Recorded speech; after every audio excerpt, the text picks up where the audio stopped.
What's up and welcome back to Kinda Funny's MCU in Review / Fantastic Four in Review. That's right, we are ranking, reviewing, and recapping every single Marvel movie ever freaking made.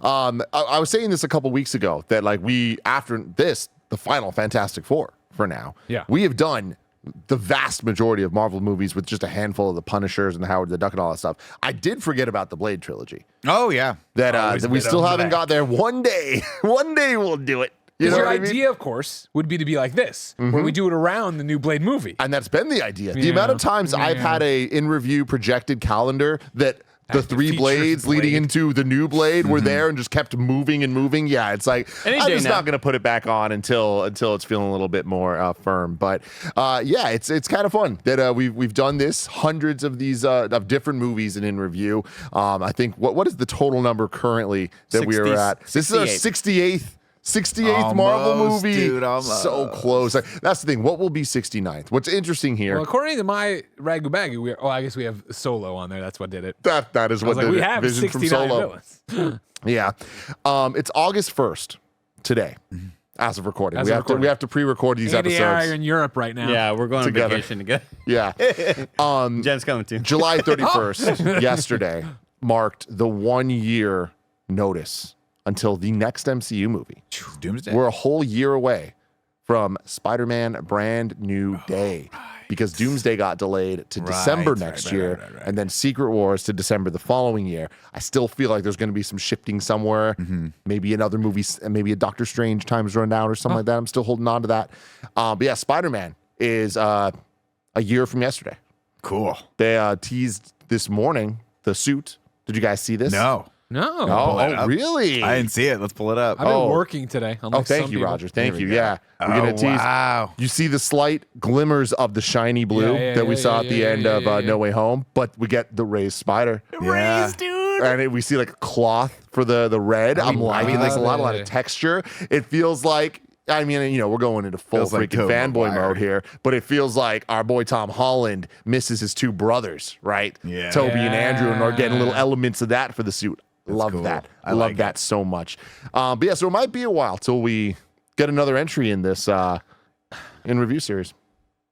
Unless we end up just doing like the other random ones somewhere. Okay. Every time I go to watch one of these Fantastic Four movies, it does a lot of shit's coming to Disney Plus, and it shows me Wonder Man. Yeah. When's that coming out? December. Huh, okay. That's the other thing too. Not the place, not the time. Is but that a cartoon? No, Wonder Man is it's a live action thing. It's going to feature Trevor Slattery. Oh, nice. Sir Ben Kingsley. I like him. Yeah. And it looks cool. It's about an actor, Simon Miller. That's not his name. His name's Simon. Simon Miller does ups and downs. His name's Simon. Something like that. I'm Simon excited says. for that. But there's been a lot of Disney Plus stuff. Just real quick, I want to say this. Did y'all know that a Wakanda show came out today? No. 4 episodes of a Wakanda show. It's animated, but it looks awesome. It's an anthology series going through like Wakanda through time. Oh, cool. Neat. So That's yeah, kinda I'm fun definitely going to check that out. And a lot of people have been asking me for my thoughts on Ironheart, and there just hasn't really been a place to talk about it. I thought it was pretty damn cool, and they did a lot of darker things than I expected. They have this hero doing shit that I'm like, that ain't some hero stuff. And I'm like, oh, that's kind of interesting. Typical hero. Not the best show. Wouldn't recommend it to everybody, but good time overall. Like I'd say in terms of the Marvel shows, it's lower mid-tier, but like it's not bad whatsoever. So yeah, that's my thoughts, everybody. If you want more, tweet at me with questions. I'll give you them. I'll tell you what, I really enjoyed seeing the gifs of just the mechanical suit. Oh, I miss this. Not with this nano suit shit, Whoa. Yeah. There's a lot of the suit in it. Like they go real hard in the suit. No, that's what I'm saying. Yeah, every gift that I saw was just like, dude, awesome mechanical shit. I was like, oh, I miss this, man. I miss seeing just like the suit forming around Robert Downey Jr. instead of like this like little nanobot there. The nanobot, that was just convenience. At a certain point, you can't bring that suit with you everywhere, Andy. You got to have it just in a little bracelet or a ring or something completely. Remember he put his finger physically in the impossible. cigarette lighter? Awesome. Oh, yeah. You could be lying about that. I just agree with No. This is an interview, though. Like I was saying, different movie franchises. Since we're finishing up Fantastic Four now, we will be returning to Alien vs. Predator. Since we're pre-recording this, I'm not exactly sure what's next because there's a ton of other movies from franchises coming up in the year that we have to get back to, including Edgar Wright in review. I didn't realize that until a couple days ago. We have The Running Man coming out. Oh, right. Directed by Edgar Wright. And that actually looks pretty fun. According to your calendar, we are back to The Predator next week. Wow. The Predator, everybody. We'll see. And I think I've already watched it, so I have to rewatch that now. Because we didn't do the Boyd Holbrook one yet, did we? I don't know which one that is. I don't know who that is. Yeah, damn it. God damn it. I gotta watch it This is the again. Shane Black one. That's the Boyd Holbrook one, unfortunately. Is Boyd Holbrook the super cool guy from Logan? Yes, he's the bad guy in Logan. I'm not sorry, to be clear, I'm not throwing shade at Boyd Holbrook. I love him as an actor, and I think he's got a great presence on screen. I love that dude. This Predator's fucking gonzo. Yeah, So we'll see what happens. We're returning, and of course, that means the return of the hit song. AVPPP. AVPPP. AVPPP. AVPPP. It's been in other stuff. It's been in other stuff. But we didn't like it, so we stopped it after 2 weeks. Liked it, nobody asked his vote on this. We realized that it didn't work. It was gonna go on too long. I'm excited. Wait, okay, so sorry, just to recap. We're gonna do that. We're also doing Badlands, and we're doing Killer of Killers, right? We Or are. no? Good, because I haven't watched Killer of Killers And we're yet. also doing I really Alien wanna watch Requiem. it. Hell yeah. That's not what it's No, called. Romulus. And where the fuck did I get Requiem? Oh, that was Alien versus Predator. Right now you have it, The Predator, Prey. Then we do have Conjuring coming out Prey, at the yes. same time. The final there's Conjuring. but it would be Predator, Prey, Alien Romulus, Predator, Killer of Killers, and then Conjuring somewhere. Okay, yeah, good. Yeah. That's gonna be a good run. I'm excited, everyone, and I hope you are too. If you are, you can get the Kind of Funny membership. You get the show ad-free. You get the daily exclusive Gregway. You could also be a Patreon producer like James Crazy Hastings. look, and it's fucking November. Carl That's how- Jacobs. You glance at the calendar, and this year's over. and Omega Buster. I hate it. Absolutely wild stuff. Today, I don't know who we're brought by because we're recording this in the past, but you'll know. You'll see the ads. It's going to be Thank a you for great time. sponsoring Thank us. you so much. We You guys appreciate rock. We it. really appreciate it. So cool. We're talking about Fantastic Four, which was stylized as fantastic, and the middle A was the 4. Remember that? It rocks. That was the whole thing. Yeah, there it is. I see it. Yep. It was released on August 7th, 2015, directed by Josh Trank, who's known for directing the found footage sci-fi thriller film Chronicle in 2012, and then the superhero film Fantastic Four in 2015. He would then later do Coppola in 2020. I have a lot of information about this man, but I'm going to get to it after I get through the rest of the little facts here, okay? Sure. Runtime of 1 hour and 40 minutes for this film. Thank you for that. I appreciate it. Music by Marco Beltrami, who also did Scream, Hellboy, Wolverine, Logan, and Venom, Let There Be Carnage. This one had a budget of $120 million. This movie cost $120 million to make. And it got 168 back. Yeah, That's not bad. not bad. That's not a win. They don't We're in win. profit, babe. Not bad until you put that realize the whole thing of like you need 2-3 times the amount to make it back. They are fucked. This movie was a massive failure. Oh, yeah. Put that in a little Massive petty cash failure. drawer, you know? Like, that's not bad. You know what? You know why it failed, Andy? No chickless.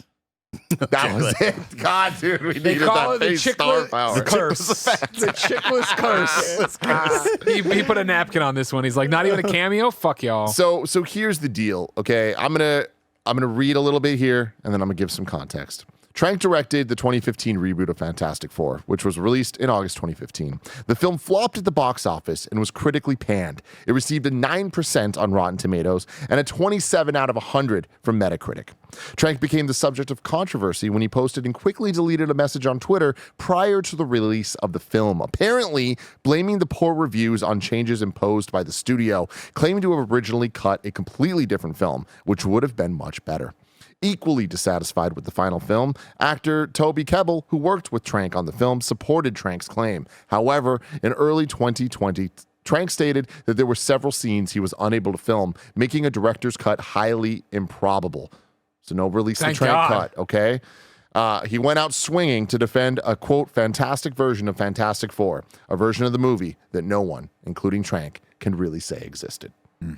So that's just a little preamble to get to the fact Thank that, you for that. In May 2020, Polygon posted a giant article having interviewed this man, Josh Trank, getting a lot of the information about his return to filmmaking with Coppola that was coming out that year, and really just did a deep dive into what the fuck happened.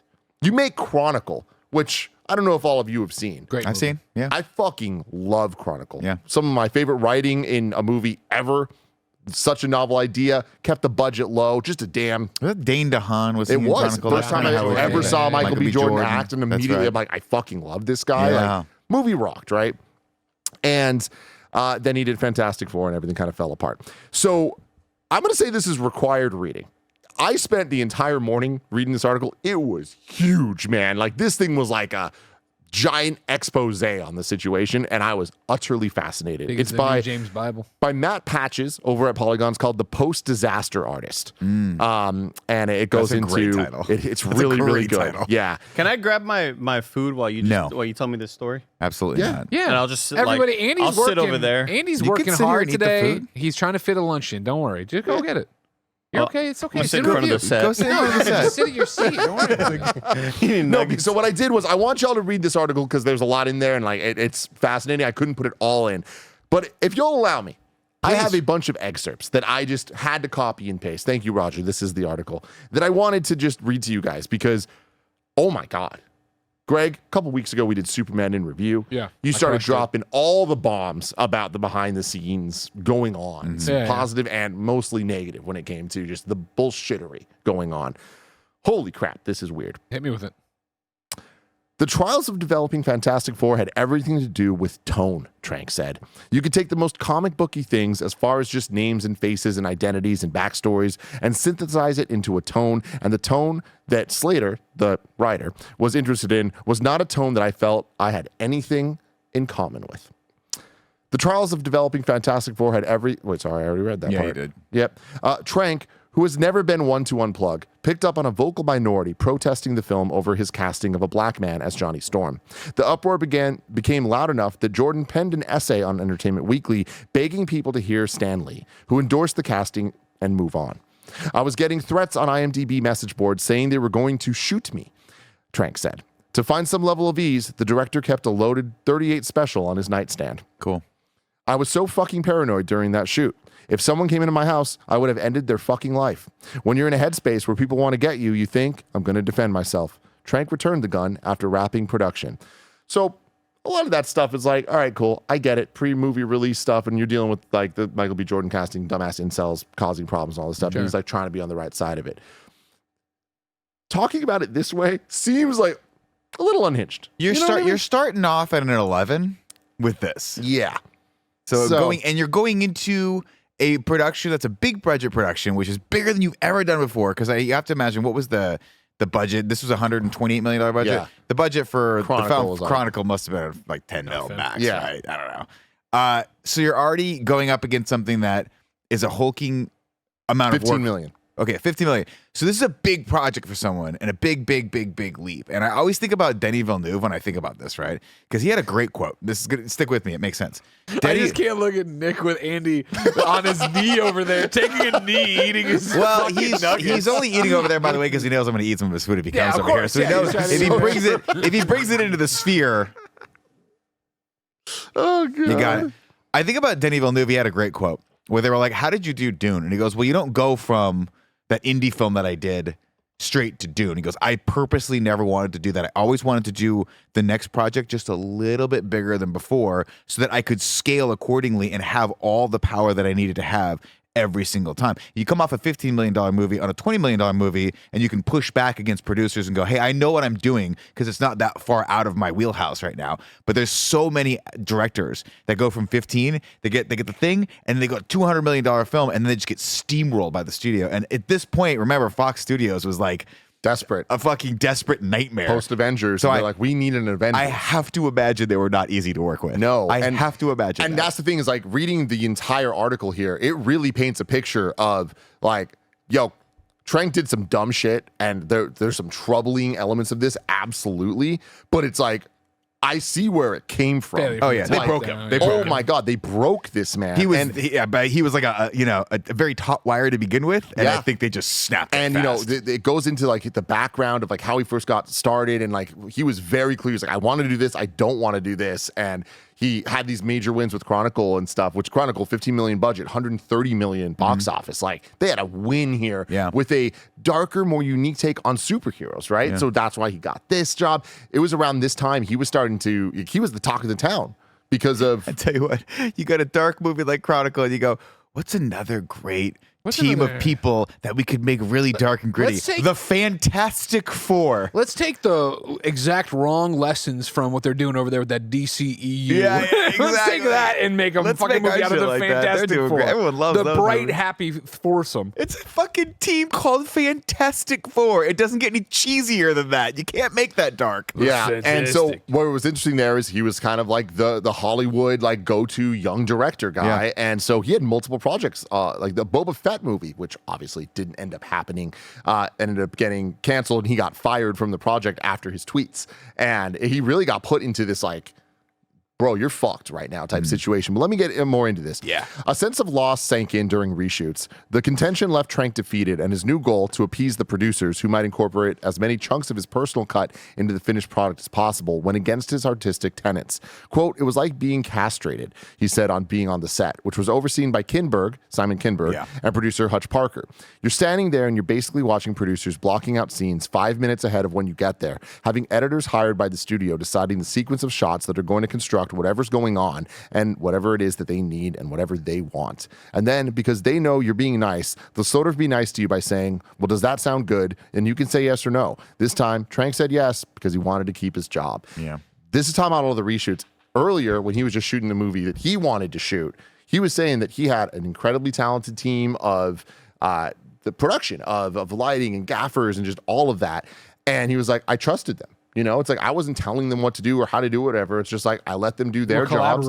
We collaborated. They came in and he's like, you know, Spielberg had his team and this guy had his team and all that stuff. It's like, you trust these guys to just do their job. Yeah. I'm doing my job. They're doing their job. Let's do this together. He's like, then all of a sudden that changed. And the movie was a multi-tiered bomb. On top of critical pans and a worldwide gross of $167 million, just a third of what the first Fantastic Four made 10 years earlier. The lead up and fallout of the film saw Trank caught in behind-the-scenes drama.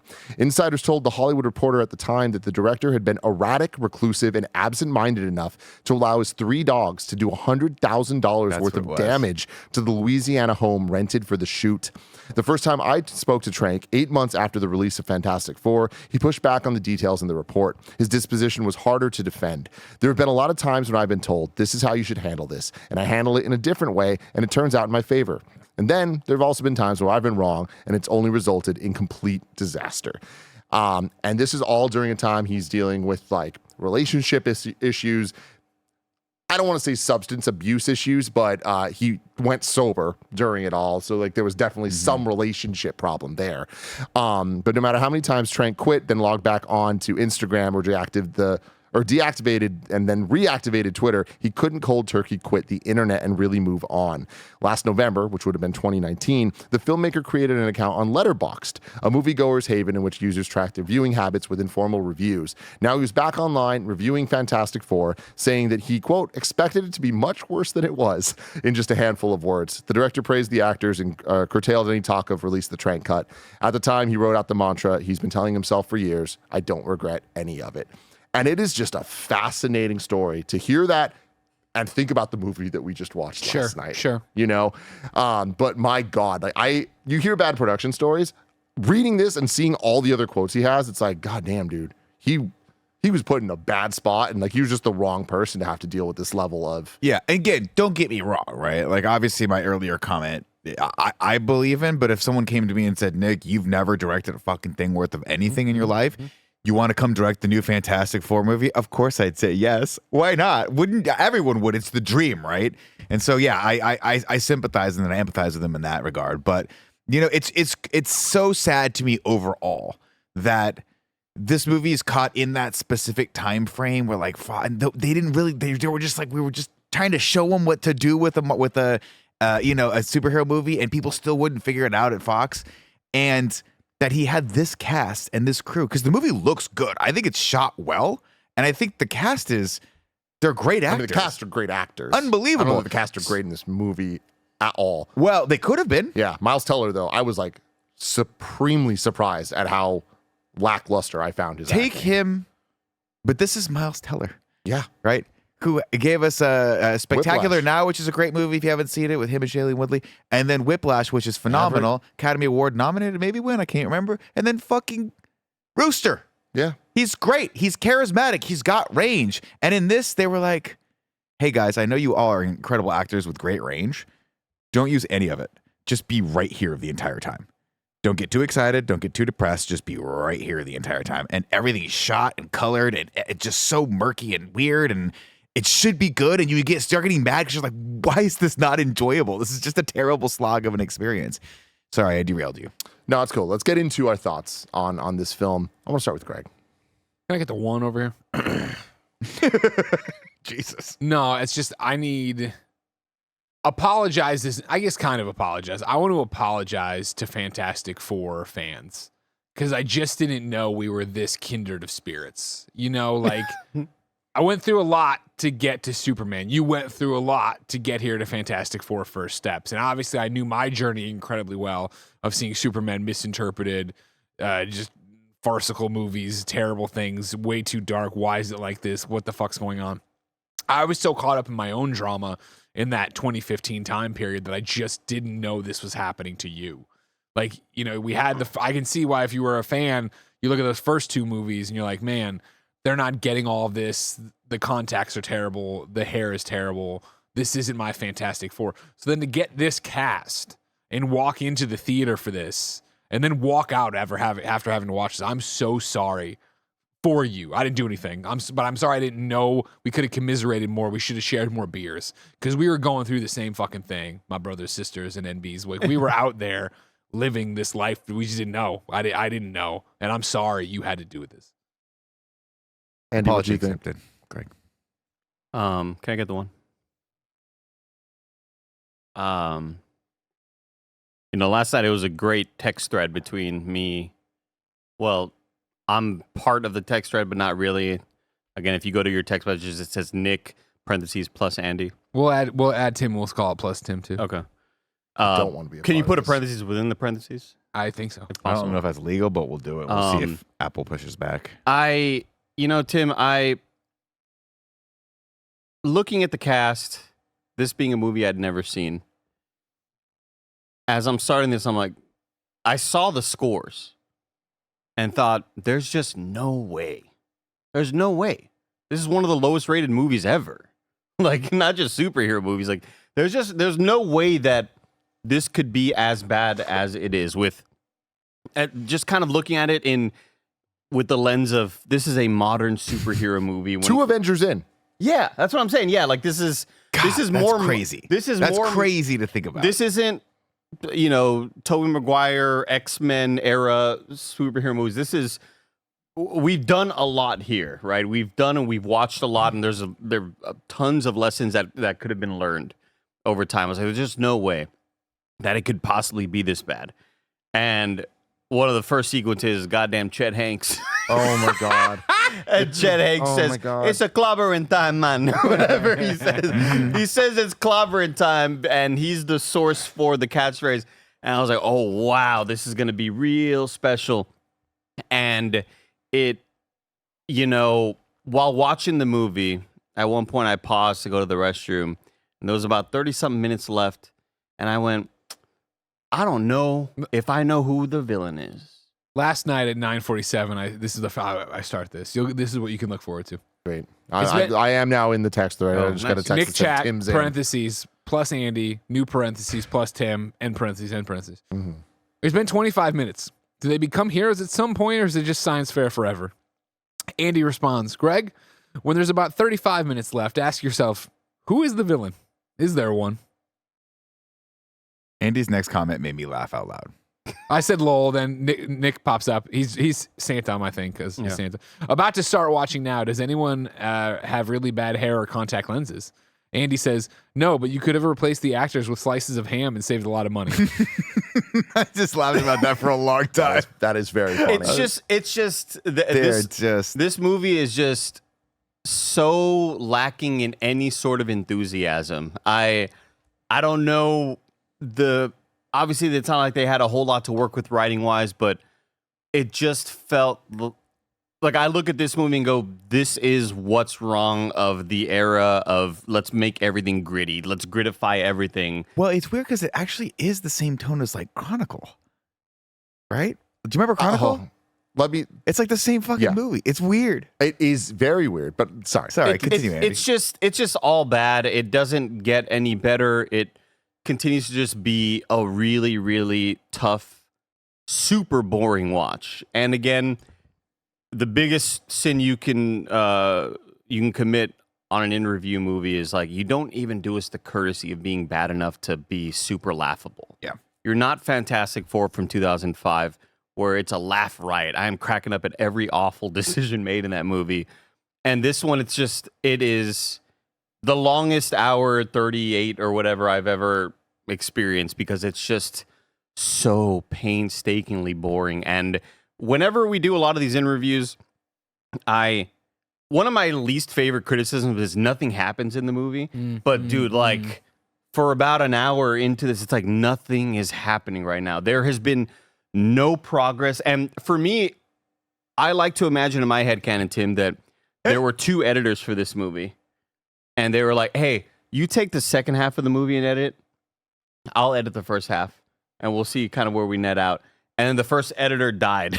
And then, it's funny you bring that up, Andy. The second editor edited it and was like, hey, when we get to all the action stuff with the Victor Von Doom stuff, it's about 30-something minutes. How about you? And he's like, oh, dude, that guy died. Yeah. And so everything leading up to that is about an hour and 10 minutes long. Nothing happens in that time period. It's real slow. Like, for real, there's no second act of this movie. Dude. There's no second act. It's so shocking. The first act of the film is 40 minutes long. We get the entire fucking backstory of this kid from when he was like in 6th grade all the way on until he starts college at this new thing. And then it goes for 5 minutes. We get act 2, which is him gone. And then they bring him back in because he gets headbutted by Jamie Bell. And then we go straight into act 3, which is a very, very quick Iron Man-esque, like, hey, here's the villain. Hey, he's done. We're done. It's very strange. Just leave me alone on my green world. Yeah. I don't Tim, what want are you to gonna be say? here. Roger, can you bring up what I just sent I to think that's for the one. assets, please? No. But yeah, you talking about the different editors. Yes, there were different editors. Yes, there were many What the writers fuck? on this movie. And And I yes, was wondering about the that. reshoots resulted in 2 separate wigs that look nothing like each other throughout the film. Well, Is it a wig? Okay. I don't know. Dude. Wigging out with Scarpino. I thought I was having a fucking like episode last night because it starts off with Kate Mara's like real hair. That's her real hair. On the left. That is what she looks. Her hair usually she's a little bit darker brunette and stuff, but that is just a nice colored, subdued. This is what Sue Storm is. She's smart. She's a little reclusive. Whatever. And we get to the one on the right. I'm like, I'm hallucinating. What's happening? This is not here? happening. Did her powers change her hair? Yeah. That's what I Somebody thought happened. No, at Fox that's not it. Studios needed to be stopped back in the early 2010s. My note here: Kate Mara's hair in this interrogation room. Lol. Yeah, dude, for Somebody was freaking running reals. around and they were fucking, and unbeknownst to these female actors, all these actresses, they would just turn around, all of a sudden have this fucking horrible wig on their head and everything. They gotta be stopped. How do I you hope they don't stop? work. Well, hopefully Disney, because they shut them down. Yeah, hopefully they bought them to shut just them to down. close out my thoughts, this is as bad as it gets, and this is extremely, extremely low on my rankings, and I can't wait to reveal it to everybody. Wow.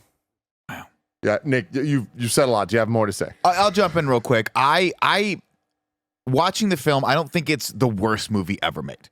I think if you come at this movie of like, hey, this is going to be an interesting, weird, very kind of middle of the road science fiction horror movie, there's kind of something there. I like the way it's shot. I love the cast, and I will support all these actors. I think they're great. Even the guy from Rock and Roll, Kibble. That guy's great. Dude, that guy's in the best He's in some great episode shit. of Black Mirror. Yeah, he's a great actor. When I see him pop up, I'm used to him having the British accent. Yeah. So I'm like, oh, he's going to be doing kind of like, I don't know what, Latveria or Liberia. Liberia. Tim, read your text. Okay. I just saw him shake his head. I saw him shake fucking his read head. it. It says, Tim, text something so that we know that it's your number. Good job. Hey, I had him do a group chat. I hate when I'm on a group chat and a new number pops up. Yeah, Nobody knows who it is. because I don't have you on my phone. I don't think it's the worst thing ever, and I agree with that. I just think because I watched it and I was like, it's keeping my attention, but just because of that, I wanted more out of it, and I was wondering if it was ever going to pick up, and it just never does. If I hate to say it, if the movie had 20 more minutes of action in the middle of it, and then a little bit more at the end, and maybe we just don't ever go to the title sequence, Or cut out some from the first. Well, yeah, I mean, for real, like it's hey, Cut 2 out of the 5 science fairs. I think would be okay. we didn't know those science fairs, right? We need Homer Simpson keep popping up. and we needed to give something for Ben Grimm to do because there's absolutely no reason for him to be in this movie at all. Shout out to Tim Heidecker though. Who's Tim Heidecker? What? Is he the dad? Roger. Are you serious? Are you fucking serious? He doesn't know who Tim Heidecker is, like just as a person? Who's Tim Heidecker? What? Am I missing this guy? He's Mr. Richards. Yeah, he's Reed's dad, but it's just like, what, bro? You don't know who Tim Heidecker is? He's Did you know that Dan Castaneda's in this? Castaneda's in this? Really? I just made the reference The to name Homer. you always see on Simpsons. Yeah, Homer. That's the voice? Yeah. Oh, fuck. You Tim don't and know who Eric? Tim Heidecker is? If you fucking say that name one more time, I swear to God, I'm gonna fucking break this microphone. This is shocking. This is weird. From Tim and Eric? Oh my god. That's the Tim and Eric? Yeah. Yeah. But Holy he's also shit. just like a very like popular comedian. He's also on sketch Ant-Man artist. 2 in the background. Oh man, background actor from Bang Me too. Wow, but like that's still crazy. Did man. you know Okay, that anyway. Tim Blake Nelson's in this? Captain That's a thinker for you. Captain America. Let me go back to mine for a second. I don't hate this movie, and I really don't think that it is. You should. This is bullshit. I don't think it should get the ire that it does on the internet. I think a lot of the Josh Trank stuff played into that. I don't think it's a 9% movie. Like I just don't. I think it's a solid 40%, 30% movie, and it ranked a little higher on my list probably than it's going to rank on your guys' list because I just don't think it's the worst movie I've ever seen. It's just boring. If I can jump in, no, it's not like the bottom of my list. I also don't think it's a awful. Well, like that's a weird thing to say, I guess. It's just like I think at some point when they were writing this script, I just feel like they were going to play it where none of the names were any of them, no Sue, no Johnny, and I think I could see this being a movie you went into the theater and it's like, oh, it's sci-fi, it's a little bit horror, let's see what it is, and then as it gets rolling, you're like, wait, is this a fucking Fantastic Four movie? And then it's somewhere, cool. Cut out all the Doom stuff because it's just terrible, and then at the end, whatever they do, and they're like, we need new names, and they come up with Reed Richards, and I know this movie sucks. This idea sucks as well, but I feel like that would have been interesting of like, like if it was, but this whole movie you're watching, it's like, what a train wreck of a movie, of a Fantastic Four movie, of a superhero movie, of like, when I'm texting in, I'm like, I'm 42 minutes in. What the fuck is going on? Why Like, have we has not seen a happened. man stretch yet? yeah. I am with Nick, I would say, in that I expected this to be one of the worst movies I've ever seen in my life. And I don't even think that this is a bad movie. I think this is a atrocious Fantastic Four movie. Yes, that's an a great way of atrocious putting it. superhero movie. Yeah. And it's not a good movie by any stretch of the imagination in terms of being a body horror, sci-fi, kind of dark thing like we saw with Chronicle. And there are elements in this movie that are straight out of Chronicle. In fact, a lot of this is just Chronicle. The head popping that Doom does walking down the hallway, fufucking terrifying. That's the only redeemable 6 seconds in the movie. But Except that when you Reed get to the end, you stretching go, out. why don't you just use that now? Why don't you just pop their heads now? I know. Why did that stop happening? Like my do it on headcanon his was that planet? like them being they got the same powers from the same place. So you can't pop do it their to them. heads? I don't fucking know. I'll pop But Andy's head right fucking now. regardless, clearly from everything we just read, like this is not the movie that Josh Trank was trying to make, and also Josh Trank wasn't trying to make a Fantastic Four movie. So that means it fails on both fronts because it's not actually committing to either side that it needed to. I think it is just a huge letdown for the Fantastic Four superhero side because, like I said earlier, we're 2 Avengers movies into this. The year before this was Guardians of the Galaxy. Oh my God. Wild. All of that context, I think, and also X-Men Days of Future Past. It's not like Fox was fucking up everything at this time. They were kind of on a nice upswing for the Fox titles releasing around there were the good ones. Had we had First Class already? First Class was a couple years behind. Yeah, that. okay, so they knew what they were This- doing at Yes, this we had point. like a nice, this could be the one. And it clearly wasn't. Wasn't Simon Kinberg? He's a producer He's on all producing those, right? a whole bunch of them, So that it gets messy as hell. Like there's no consistency in what's good and what's bad. With that, if they just had the world had already seen Guardians of the Galaxy, First Class had already happened. I always put myself in the headspace, Tim, of just how awful you had to have felt in the theater if you were super involved in the making of this. Yeah. When you are there for the premiere and you're watching this, like I I get like secondhand embarrassment as if like like as if I was a part of it, but like I put myself in the theater, just like, oh man, like it would be so shitty to have like one of your super close friends that was like lead writer or so and so who's like not an extra, but was in the movie as one of the roles as like the military person. You're like, oh man, dude, this is not. We're all in this premiere right now, and I'm just looking around, and this sucks. This is a real sad situation. You remember the documentary? Have you ever seen the documentary about Star Wars and how all the crew was like, God, this movie's gonna suck, and then all of them sat in the theater the first time and were blown away by the shit they worked on, and they were like, how did they pull this out? Awesome. This is the opposite of that. This is one of those things where, and Josh Trank himself was saying, like he wasn't interested in the names and the characters and the abilities. Like there was one, I think I copy and pasted the wrong thing twice, which is why I was reading the same thing. But one of the things was like,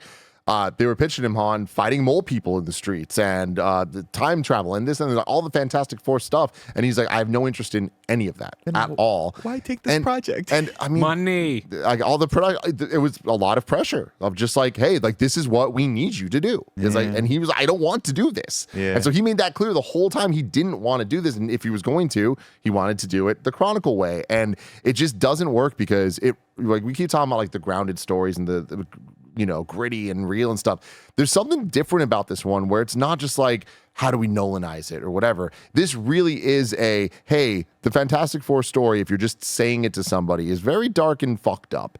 Like people going to space and like getting mutated. That is scary. What if we just had that be the entire premise of this? Of like, let's deal with their backstories. Let's deal with them as kids getting freaking clobbering timed. Like all of it just feels so unnecessarily real. It's too real. It's just too real that it makes the entire movie dull. It makes every single thing about this just, I don't even want to call it boring. It's just dull. Because I feel like I was engaged with it. I just didn't like anything that was happening. And anytime that they would do some of the body horror stuff or the thing in the shadows, the thing screaming as he was being transformed, like there was a lot of fucked up shit in this. Just Doom in general. Bad take on Doom, but like, if this wasn't a Fantastic Four movie, it was just a sci-fi thing, I'm like, there could be some interesting parts here. Because I feel like the story does make sense. Government militarizing them and putting them out there, like that's what would really happen. But this movie, I think, is evidence that we always, back in the day, I think we're well past now, thank God. But there was a time where we would always fantasize like, oh, what if they just took this shit really seriously? Yeah. Like that'd be good. This is evidence we shouldn't do that. Just don't fucking do it. It doesn't work, especially for characters like Fantastic Four. And, thank God we're done with this. But man, I can't believe that this movie came out at a time that we were like really, really killing it with superhero movies. And like, this wasn't yet to the phase 3 of the Civil War to Endgame kind of like glory days of like, wow, 10 out of 10 perfection type stuff. But it was, we're cooking, and you expect a superhero movie to be good. And if it was bad, it was a surprise. And not only is this post Guardians and post 2 Avengers movies, the Avengers movie that came out this year ends with Captain America with a new squad of heroes saying Avengers, and then it cuts to credits, right? Doesn't say assemble. And they do the exact same thing here, but it's so fucking bad. That was what I texted. So That's what I texted in the embarrassing. chat. You'll get gems like this soon enough, where it was just like, and I go, okay, cool, blah, blah. And they hit that title card like they did something. Oh, yeah. They hit that like, we fucking got this. It's like, your best friend hates you. He is a living nightmare rock man and he has killed 42 people in one mission they showed. Dude, no one wants the quippy, our name's Fantastic Four. He wants to be fucking cured. Can't believe what the fuck are we doing? Can't believe we did all this stuff. Yeah, it's fantastic. So stupid. It was bad. And not only that, but it's the first time Miles Teller like laughs or smiles in the entire movie, and it feels so weirdly What are we off tonally. doing? Oh my God. We're going to get into the entire plot and everything of this movie right after a quick word from our sponsors. This episode's brought to you by Shady Rays. You know that moment. The one when you realized you left your favorite pair of sunglasses at the beach. We've all been there. I'll never forget leaving my incredibly overpriced sunglasses at a restaurant in Santa Monica. That was 13 years ago, and it still haunts me to this day. But then I found Shady Rays and everything changed. Seriously good looking, polarized, durable, and not stupidly expensive. And here's the wild part. If you lose or break them, even on day one, Shady Rays will send you a brand new pair. No guilt trip, just replacements. So now you can actually wear your sunglasses without fear. Y'all know I've been outside in the sun a lot playing Pokemon Go, and it's such a great experience wearing Shady Rays when I'm all out and about. Shady Rays is eyewear that has your back. We've teamed up with Shady Rays to bring you an exclusive offer. Check this out. You can head to shadyrays.com, use code FUNNY for 35% off polarized sunglasses. Try for yourself the shades rated 5 stars by over 300,000 people. Shady Rays, use the code FUNNY. This episode is brought to you by Aura Frames. Aura Frames are the perfect way to relive your favorite memories that you created throughout this beautiful, beautiful summer season. No lie, Aura Frames are undeniably the best gift I have ever given. Family, friends, partners, everyone loves being able to have beautiful frames showing off their loved ones and their favorite memories.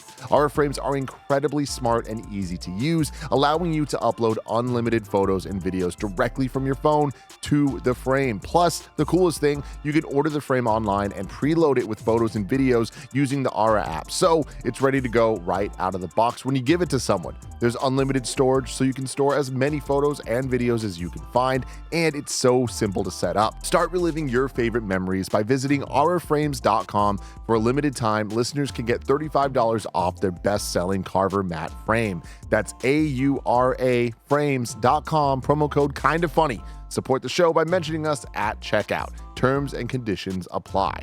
auraframes.com, kinda funny.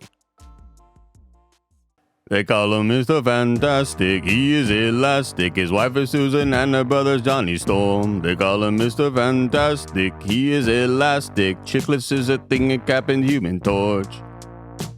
Didn't update it for this one, huh? Didn't update it, no. Chicklets just work too well in the lyrics. Also, Victor, Chicklets has threatened to sue us if we don't keep talking We got about it. We him. don't want that chickless curse. We're talking about it. What's up, everybody? Welcome to Fantastic Four 2015 in review. We begin in 2007 in the one, the only New York. Little baby Reed Richards is there, ready to give his class presentation. So lost in his notes as he doodles in his notebook, and the voice of Homer Simpson calls him up to the stage dude. there. Crazy. Wow. What a weird thing for him to pop up in this. I'd love to know a little bit about that. Now, can I ask you a question? You sure Because can. you have a great memory. That's what they call me. He is the They call me You Have a Great Memory. he's the elementary school science teacher in this, right? Is Yeah. he Also also the the, high guy school. that comes Yeah. to the Mr. Feeny. science fair? It's a Oh, yeah, Feeny yeah, situation. yeah. He grows with them. He oversees this science department Division. for everybody. And he's been maybe. doing that theoretically for 10 years. Seven years from 7 years 2007. from Yeah. 2007. Okay. He aged him up. Ages beautifully. Okay. And again, just remember, double-checking. right next to Miles Teller was a little boy with the science project. So this clearly isn't the high school science fair. This is just the New York City science fair. Oh, okay. So this is like a public, anyone can enter. We could have dominated. That's why there were this. so many exhibits. That's right. You know how popular science is in New York City. Yeah, and then they do my favorite thing where he has this incredibly complicated machine and it clearly works. And the guy's like, nah, disqualified. Oh, yeah, we're not This even is there yet. magic. You're jumping so much. Sorry, Come I on. You apologize. can't skip this stuff. in Yeah, this no, movie. this is great stuff. He gets up there, and rather than be an engaging teacher, Homer is like, you cannot do this. You want to make a biomatter shuttle is what he's talking about up there. You can't do this. This is like that other thing you did that didn't work. You're stupid. You're dumb. We hate you. Go home, kid. Boo. Very boo, boo. discouraging. Tomato, and then, tomato. And then it cuts to some kid's face. I was like, that's a fucking thing. In the back, in the back, yeah.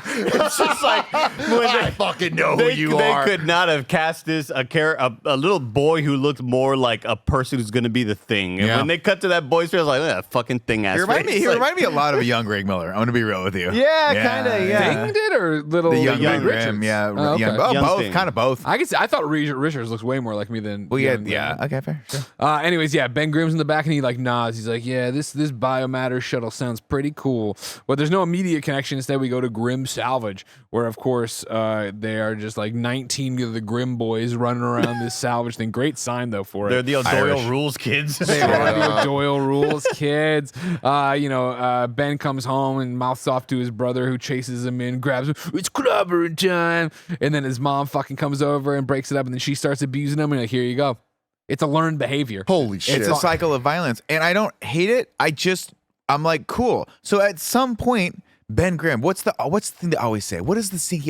I got your back forever, Reed Richards. I've been having your back. You'd get your ass kicked without me. And at no point do we ever see him ever defend Reed Richards, the dork. He is clearly the guy that's like, I know violence. I came up in violence. You just a fucking visitor here. I'm gonna beat the shit out of everyone.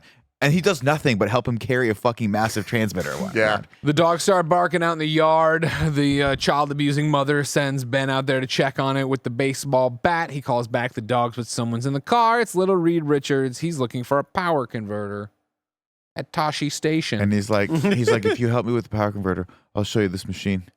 And the kid's like, cool. And I'm like, is this a fucking Wes Anderson Come movie on now? over. So we What go is to the happening? house. It's clearly just Spider-Man's house from the Raimi films. You know what I mean? No. It looks exactly like this. Yeah, Spider-Man house it from looks like Raimi. that neighborhood. I'm sure it Oh, is. Yeah. okay. Remember where Mary Jane's like right next door? He's Yeah. like, hey, Yeah. I'm a I dork. slouch. Don't.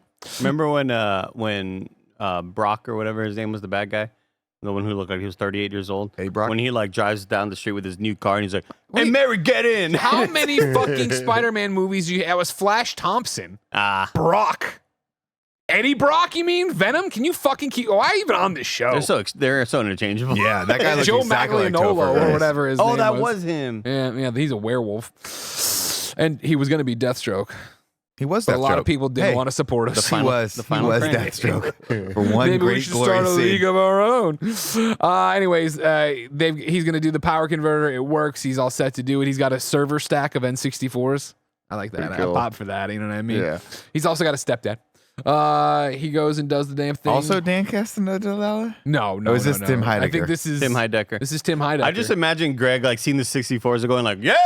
I popped for that. Jake comes downstairs. Everything okay? Server stack Lot of N64. Makes no fucking sense, but it's cool. Austin Power. They're gonna beam the car to another world or whatever, and they do it, but then just dust comes or just rocks come back, right? They also power out the entire city or whatever, right? And what are you doing? And the dad's just running around on the inside of the house, like pretty clearly, he works from the lab outside, but no big deal. From there we go 7 years later. Can you believe how many time jumps are in this movie? It's pretty surprising. So many time jumps. It is definitely like blink and you miss it, and you're just in a different era. And Yeah. like the aging up of these characters, they tried. Question I have that I'm not sure. Miles Teller, does he have scars on his Yeah, face? for real. Okay. I didn't know if that was like something So they they were put it on doing the here. kid just I saw to it on the have kid, it, but yeah. and then Miles Teller had him. I was like, I'm not familiar enough with Miles Teller's face. Mm-hmm. 7 years later, we're at the All City Science Fair, where teachers from all different schools come together to judge. Okay, all the science teachers in New York come That's together. what they want want to do this. Yeah, on exactly. their weekend. Hey, Do you think they get paid a stipend for that, or do they do it for love of the game? Guarantee they don't. No, In the summer perspective school. of knowing teachers, no fucking way they get paid for that shit. Yeah, it's a bummer. That's why they're all assholes. speaking of an asshole, you got Reed who's still just Reed, and you got Ben who's just like he's like the little hired fucking muscle. Like, what are So you bizarre. doing? Like, what is this thing? Give him something to do. They have him stand there like a fucking weirdo. Of course, we're gonna teleport a car away and bring it back or whatever. And Ben's like, Reed's like, Ben, you got the car. I thought you had the car. Oh, hey kid, let's borrow your plane. They take the plane, they put it down, they fire it off. As you said, way too early because you just can't keep the plot straight. Yeah, it goes away and then it comes back. It clearly works. It comes back and it's got a bunch of dust on it. And Reed's like, maybe it's from the Sahara, maybe it's from China. I like that line or whatever. And Homer Simpson's like, the fuck any of that fucking stuff. This isn't a magic competition. Yeah. You just saw it work. Yeah. Have some questions about what's going on, Homer. What are we doing? It would be this is just such an unrealistic relationship that these two people have. Because like, maybe if Reed Richards was a lifetime like troublemaker.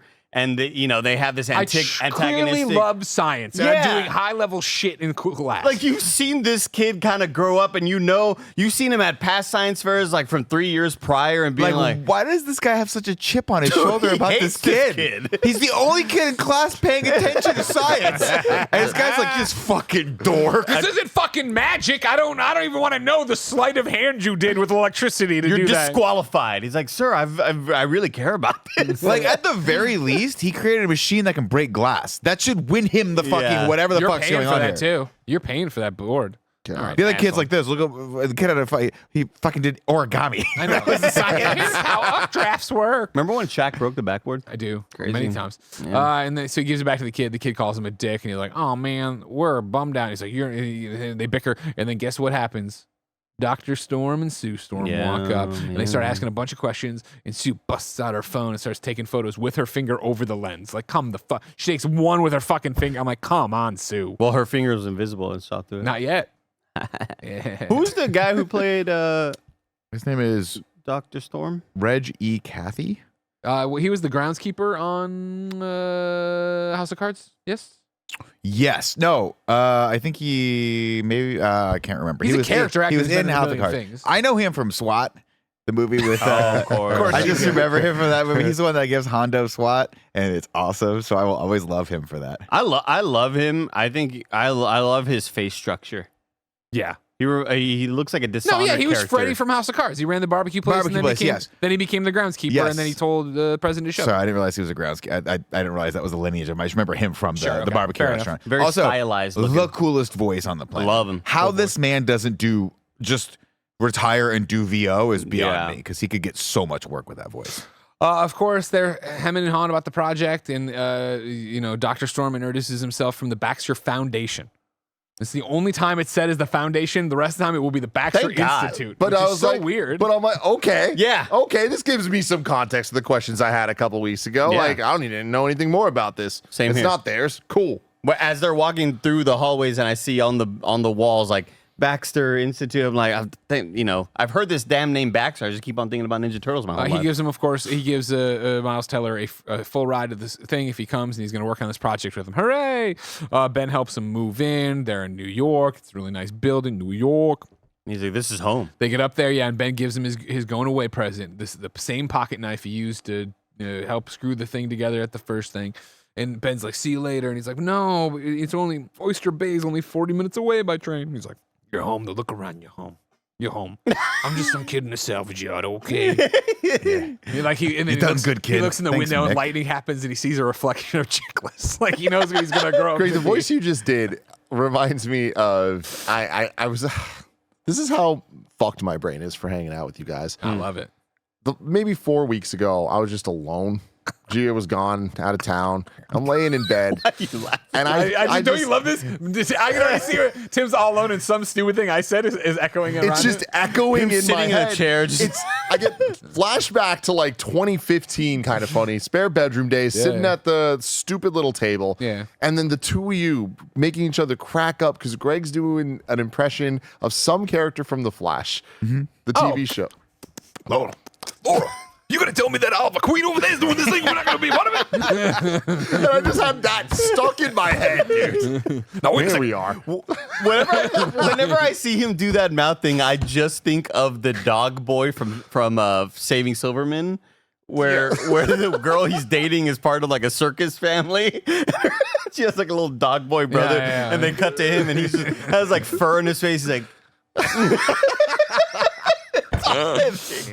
Let's review Saving Silverman. Let's man. fucking That's a good do movie. it. Yeah. Talk about It's it. a good movie. Reed goes from his room, now that Ben's gone, this wet rag. He goes down to the library and starts picking up books. He likes how many books they have at the library here. He's never seen a library in New York City Yeah. before. No, they don't have any other books in the libraries in New York City outside of Got this beef place. with the library. I'm just saying, he's a fucking loser nerd. He's been to great library. You're in New York City. Go to the one with the lions from Ghostbusters. I've been there. There's a lot of books there. You got a lot okay. of books are everywhere. He walks in the library and like his old science teacher walks in too. He's like, You don't "Hey, belong call here. the cops You don't out! belong here. Get out of here, troublemaker!" Yeah, you're never gonna get a library card here in New York. All right. Officers, he's here to cause trouble. He picks up all of his books and starts to walk out, and then he sees the table over there where, of course, Sue Storm is sitting. He goes and puts the books down and starts trying to talk to her, but guess what? She's not listening. She's listening to music. She's one of them types. She's listening to the Smiths. No, or some Portishead. shit. Portishead. Portishead. Oh, that's right. Portishead. She pulls it out. She's like, I'm sorry, you're talking to me. He's like, oh, yeah, I was just talking about, they got this book from the 1950s. All right, cool. They also got this one. It's about this guy who takes a submarine to Captain Nemo. Yeah, no, we all know Captain Nemo. Don't worry about Captain Nemo, all right? This is a found him. bizarre back and forth. I don't hate it. I think a lot of it is just to set up the fact that Sue Storm is in fact a real person in this. Like She's read. She's like, yeah, I've read that. Everyone's read 2000. Is she a real person? Is she a real person? When she's like, yeah, well, everybody's got patterns, and I follow patterns, and it's all about patterns. Like, what the fuck are you talking about? Well, we did see Do I have a pattern? Yeah, I already does. We did see that.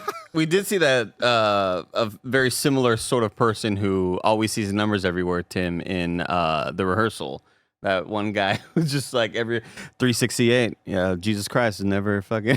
He's just always seeing numbers everywhere. But the thing I wanted to bring up when I was raising my hand is the Sue Storm from the last movies. Yeah. And the Sue Storm here. Yeah.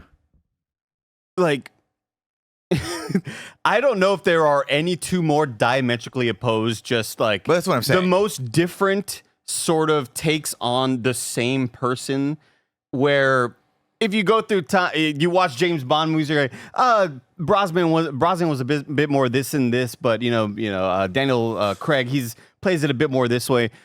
You could not find two characters in pop culture history that are like, that's the same person. This is not Sue Storm, just at all. But then I look at Jessica Alba, I'm like, that's not Sue Storm. Like, it just doesn't make sense. Right. My point was, I think this scene was specifically designed for character development for her, to let the audience know, like, hey, she's smart.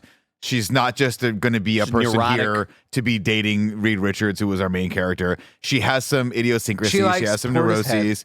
Who doesn't like She's an asshole. And she's kind of a dick, but doesn't even say just, goodbye. But she's not there. But she has that little smile. She's not there to date this guy. She is there because she believes in the science. She's a real, this is her life, and this guy's clearly hitting on her, and she's not having it. That's what we learned in this scene. Is it good? I'm not saying it's good. Yeah, I'm just saying this is a better character development scene than anything we got in the last two films with Jessica Alba's character. You know what my favorite scene that's coming up? I'll tell you all about it when we get there. After a word from our sponsors. From there, we jump to the leader. That's right. Well, actually, hold on. No. I think it's here. You want to be famous? Excuse me? That's what she gets from this conversation? Oh, right. You want to be famous? Science, man. Science. What? Science is the quickest way What to be a famous. fucking leap. Yeah. Like, how? Yeah, dude. I want my the work patterns. to You want to be matter. famous? Captain Nemo made her think he wants to be famous? No, That's she not the studied plot his of that. patterns. She studied his patterns. That's what she got to. Yeah. Fucking insane. Yeah, you're right. Insane You're so right. dialogue. So you had a lot of N64s. That leads me to Z's conclusion that you want to be famous. Which is funny because if he was actually a charismatic, dorky, but outgoing character, that would make a lot of sense. He has been doing wild shit. Like, he's not afraid to shut down the entire power grid or maybe start a massive fire because he's got, So, if he was a little bit more brazen with it, that would make more sense. But this kid could not be less interested in anything but the fucking science that's right in front of him. So, yeah, that line is completely bonkers. I think they also drop in the one here. So you were adopted? Dr. Storm adopted you? Yeah. Oh, that's cool. I can relate. Oh, you're adopted? No, I just wish I was. To which I would reply, my parents are dead! Yeah. Hey, man, I don't know who my real parents are. Like, that's not a cool thing. It's difficult to deal with, but I'm dealing with it. And my adopted dad's a really nice guy. He's very smart and very, cool dude. Very cool guy. Nick saying charming and smart, I just immediately thought how much I just love James McAvoy as Professor X. In those first couple, man, like, what a great he had a good character arc. God, I fucking remember love Kevin It's Bacon a very in groovy Apollo 13 mutation. when he's explaining docking the shuttle to that Oh, woman at man. the party? That's a charming man out of right there. town. You know what I mean? Kevin Bacon, one of those guys where you look at, you're like, I can't tell if you're good looking or not, Oh Kevin my Bacon. God, what? But man, you are so charming that I would go to bed with you. Kevin I would go to Bacon, bed with God. you. Do you God. think of Kevin Bacon, Andy, as a great looking man? But Who's you he married bang to him. again? Kara Sedgwick. Kara Sedgwick. You're Yeah. lucky, Kara Sedgwick. I'll tell you right now. I just always looked at him. Even when he played Rhett back in Footloose, I was like, that's the guy? That's the guy I the want whole you to town's know- going to have a kerfuffle about? I want you to know this is the second time I've thought about Footloose today, because today I was singing and Ben's like, no singing. I'm like, oh, living in the Footloose town. Ben, very big John Lithgow fan. It's like, I side with the dad in this. Yeah. He's like, That's so dancing. that's a handsome man right there. Yeah, he's good looking. I mean, he's I older guess. there. You I don't know know. what I mean? Maybe it's not the most flattering photo, but I still. You know what was really? Throw up a still from Hollow Man where he's full, not hollow. Oh, I see what you're saying. Okay. Because, fucking Roger Picorni, jokester over there, is going to throw up an invisible photo of Yeah, just a a fuck picture of with a me. wall. I fucking hate He's Roger. there with John Cena in the photo. Thank you. That's a handsome Hey, man. good looking, I guess. Yeah, sure. I just never knew. They drew I just never. He was never my type. I guess. You know, looking at his nose. I love him, by the way. I love Kevin Bacon. I think he's a great actor. I think he's fucking phenomenal. The nose makes a lot more sense the way they drew it in Family Guy. Because when they drew his nose in Family Guy, I was like, wow, they're like really taking a lot of artistic freedom with his nose in this nose. But the way it looks in Family Guy, Roger knows what I'm talking about because it's like, oh shit, Roger looks like the edible just kicked in. I thought Roger was panicking, trying to turn his camera off. Oh my God, Roger's just seeing the color, man. Dude. well, Roger here's Family Guy. He's like me. Oh my God, we gotta clip that out. That was amazing. Also, is he in Family Guy? Or are you thinking about James Woods? No, maybe American Dad. Okay. Like Kevin Bacon is in one of the Seth MacFarlane cartoons, and the way they drew his nose, I was like, man, you really do that very extreme. Like that's not how it. But seeing that photo, I'm like, fuck, that is a really good. That's a good angle. From there, we go to the leader.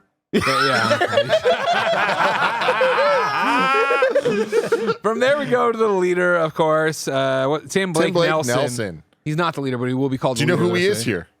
Dr. Allen. Captain America. You know who this was supposed to be? Mole Man. Oh, I can First see name that. Harvey. so I had 4 moles. And On this his was just head. another one of those examples of like Mole Man was in this movie, and it was him. God, he's great in this. And Too. they're like, no, Playing the politics. that says everything you need to know about this movie. Greg, you mentioning earlier about you wishing that this movie was a very clandestine effort to say like, hey, this isn't the Fantastic Four until you realize while you're watching it. I've just always fantasized of a movie of like kind of like war-torn like Africa, and this young girl realizes she has like electric powers, and then like as you get to the end of it, the fucking Charles Xavier you're like, holy fuck, this was a Storm movie this whole time. That's I want that to happen so badly. Wait, what, dude. so what movie fucking franchise cool. did that for us? Unbreakable. Yeah. Yes. Should have been better. It was good. It was That was cool. all, but then the follow-up was what was like. Yeah. class. Oh, that's right, because it was the McAvoy one. Split was amazing. That's what And it the was. last We were like, kinda that freaked me out. Yeah, that was good. Anyways, leader's there to be like, listen, Dr. Storm, we've been funding this ship, but nothing's really happening. But now you say this guy could be the solution, but we need a solution quickly. So you got to get, or no, what are you going to do? And Dr. Storm's like, I'm going to bring back Victor Von Doom. And like, Victor Von Doom, you hated him and he did stuff and he did something. He blew something up and he tried to burn. I need him. He's the guy. All right, but we'll be watching. One of my favorite things about the just overall experience of this movie is often when we're watching movies and they start talking about military stuff or sciencey stuff, I'm like, I don't know what the fuck you're saying. There's a lot of code words and a lot of just big words. You that I don't just know. Googled a lot of like science phrases and put them in a sentence. But it's like, can I follow X plus Y equals Z? Whatever. Can I or not? And I think that's the difference between a good movie and a bad movie. But sometimes there's this beautiful spot that this movie's in where I'm like, I can't even figure out the equation. What are they doing? Yeah. Like, why does this all exist? Like, I understand they're like, well, we're trying to do this thing, but The other it dimension, didn't man. work. But to get the other dimension, and at some point they're just like, oh, but if we can figure this out, we can solve this, and this. No. well, what I No. hate about it the most is that them saying this planet is dying. This other dimension, think Brand about new it. New resources. elements, new resources, stuff that could change.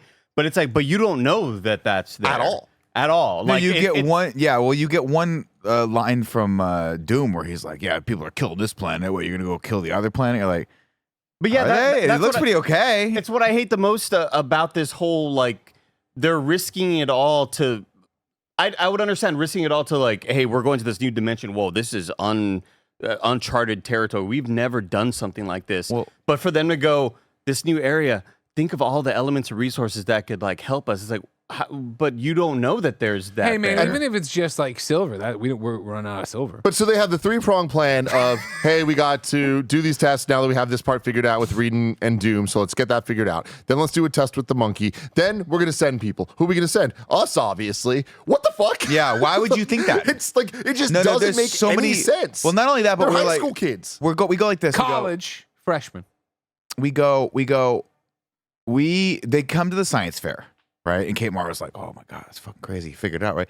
And what was the reason why they needed Reed He actually solved the thing of getting them back. getting back, right? She goes, "We can't figure out how to get anything back from it." And then in the same breath, she goes, "But we have all this information that we got back. How? How did you get anything back? You They said you sent can't the get anything cameras. back. They had a signal for a second.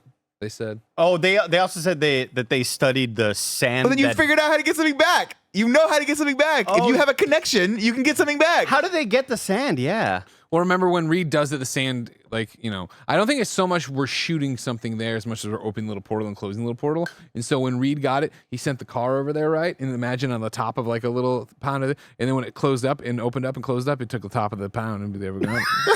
That's good. Did you think about it that way? Andy? Yeah, Andy, you stupid idiot. Well, here, let me start. Let me just go off on a tangent for 1 second about this, right? So we've established that they need Reed because he's the only one that figured out how to actually open the portal and get things to and from the portal, right? Yeah. The information, notwithstanding, whatever, who cares?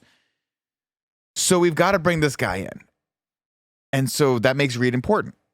But he's not as important as Victor Von Doom. So now we got to get him back in because he's the only person that can help us figure out. But I thought Reed was the only person that could help us figure out. And now I'm going fucking crazy because I'm like, what do any of these people on this team what do? a great thing here, right? Well, let's bring Doom in, and Doom's one thing is like his one flaw is he can't solve it, but Reed can. That's a great thing to deal with between just these two have characters. Doom there. Oh wait, we don't. Just add all. No. That. Have Doom there and have him have a pre-existing relationship with Sue. He's got the crush, whatever. And then Reed comes in and fucks everything up.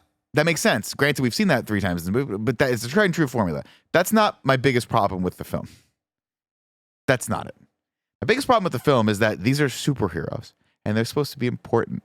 And in order to have a sense of importance, they have to be unique. And in order to be unique, you have to have something that gives them their superpower that you can't access over and over and over and over and over again. Absolutely. Okay, why the fuck aren't the guys that went there and got Send killed the by entire Doom? military Why aren't there. they just now? Yeah, why do you They need didn't Jamie put Bell the anymore? hand- Send 50 more people and have them start licking rocks and come back as Figure fucking it out. Jamie Bell, right? It's Absolutely. the stupidest fucking thing. The whole point of the solar flare was that it was A this weird thing that just anomaly. happened and we Yeah. can't ever create it again. Thus, the Fantastic Four are unique.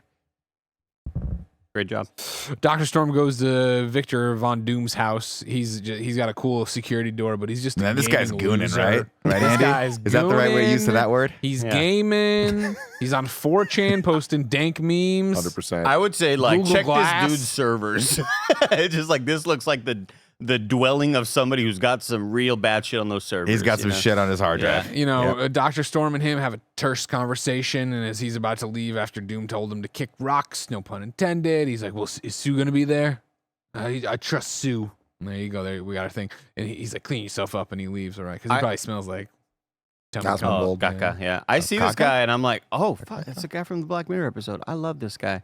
And I think he's a very handsome dude. I think his eyes are like a little too close together. God damn it. But no, I mean it's not. It's not like egregious. It's not egregious. It was worth commenting on, right? But it's only worth commenting. It's only worth commenting on because like it's only worth commenting on because like it's exacerbated when the Doom head gets wider. When he turns And he's got into these Doom, little eyes that are and the like eyes are this, still yeah. like this, so like his head gets larger because they put his helmet and whatever suit fused with him. So the head does get bigger, but like I was like, That was not my problem with it. My problem with it was that they gave him the corpse mouth. You know, when the mouth just sort of seals Yeah, shut. you can't, and then just no movement when he moves it. Is Green Goblin it? Yeah, so we have no eye movement and no mouth movement and no facial movement whatsoever, Power and it Ranger just shit. is fucking boring. Yeah. We're not there yet, okay? So then Sue and what's his name start talking, Reed Richards, and she calls him out on almost causing a black hole and killing us all or whatever. Then Doom shows up. He's not clean shaven, but he's cleaned himself up. And No handshake? I was immediately like, is this guy related to Pete Davidson? He looks a lot like Pete Davidson. Okay, There's a lot of yeah, Pete I can Davidson see going that. on Yeah, here. nice lips. This was one of my favorite scenes in the movie for like I wish there was more of this so bad it's good type things. Reed and Sue having their first moment of kind of bonding over, hey, we're both fucking science nerds and we both understand this and care about this a lot. And I have it pulled up for you guys because I want to show you this. Audience at home, if you go to the 19-minute mark, this is what I'm talking about for Fantastic Four They got the 2015. schematics. So they're just talking. They just had this great conversation. Unprompted. There's no sound cue. There's no visual thing. Nothing happens. Reed just looks over and says, who's that? About Doom walking in. I want y'all to see the shot that we see as an audience that he is responding to. He says, "Who's that over there?" He just looks up, no sound cue. 40 people in the room. The blocking and framing of this shot, there's just none. Like, what are we looking at? Like, what do you mean? Who's that? Who? You need Like, it's crazy. It looks like Dad? it looks. I'm gonna screenshot it and send it to Asset. What it needs to be. Oh, it won't let like me. It's you Disney can't, Plus. you can't. very, very Oh, you similar. take a photo and send it. Very similar to the alien in Signs, just walking through the alleyway. Vominos children. But even that, you clearly see. Yeah, it's a focal point. That's a great call. It needs to be him standing in a room with 3 scientists talking to him to go like, oh, that guy must be important or whatever.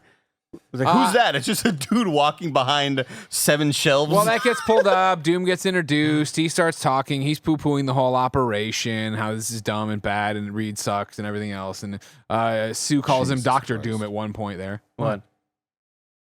Was it a selfie? My computer's disgusting. Oh, it's really ugly. Yeah. She calls him nasty. Dr. Doom, and they're bickering Not a little doing bit this. there. You know, he's not a great team member or whatever.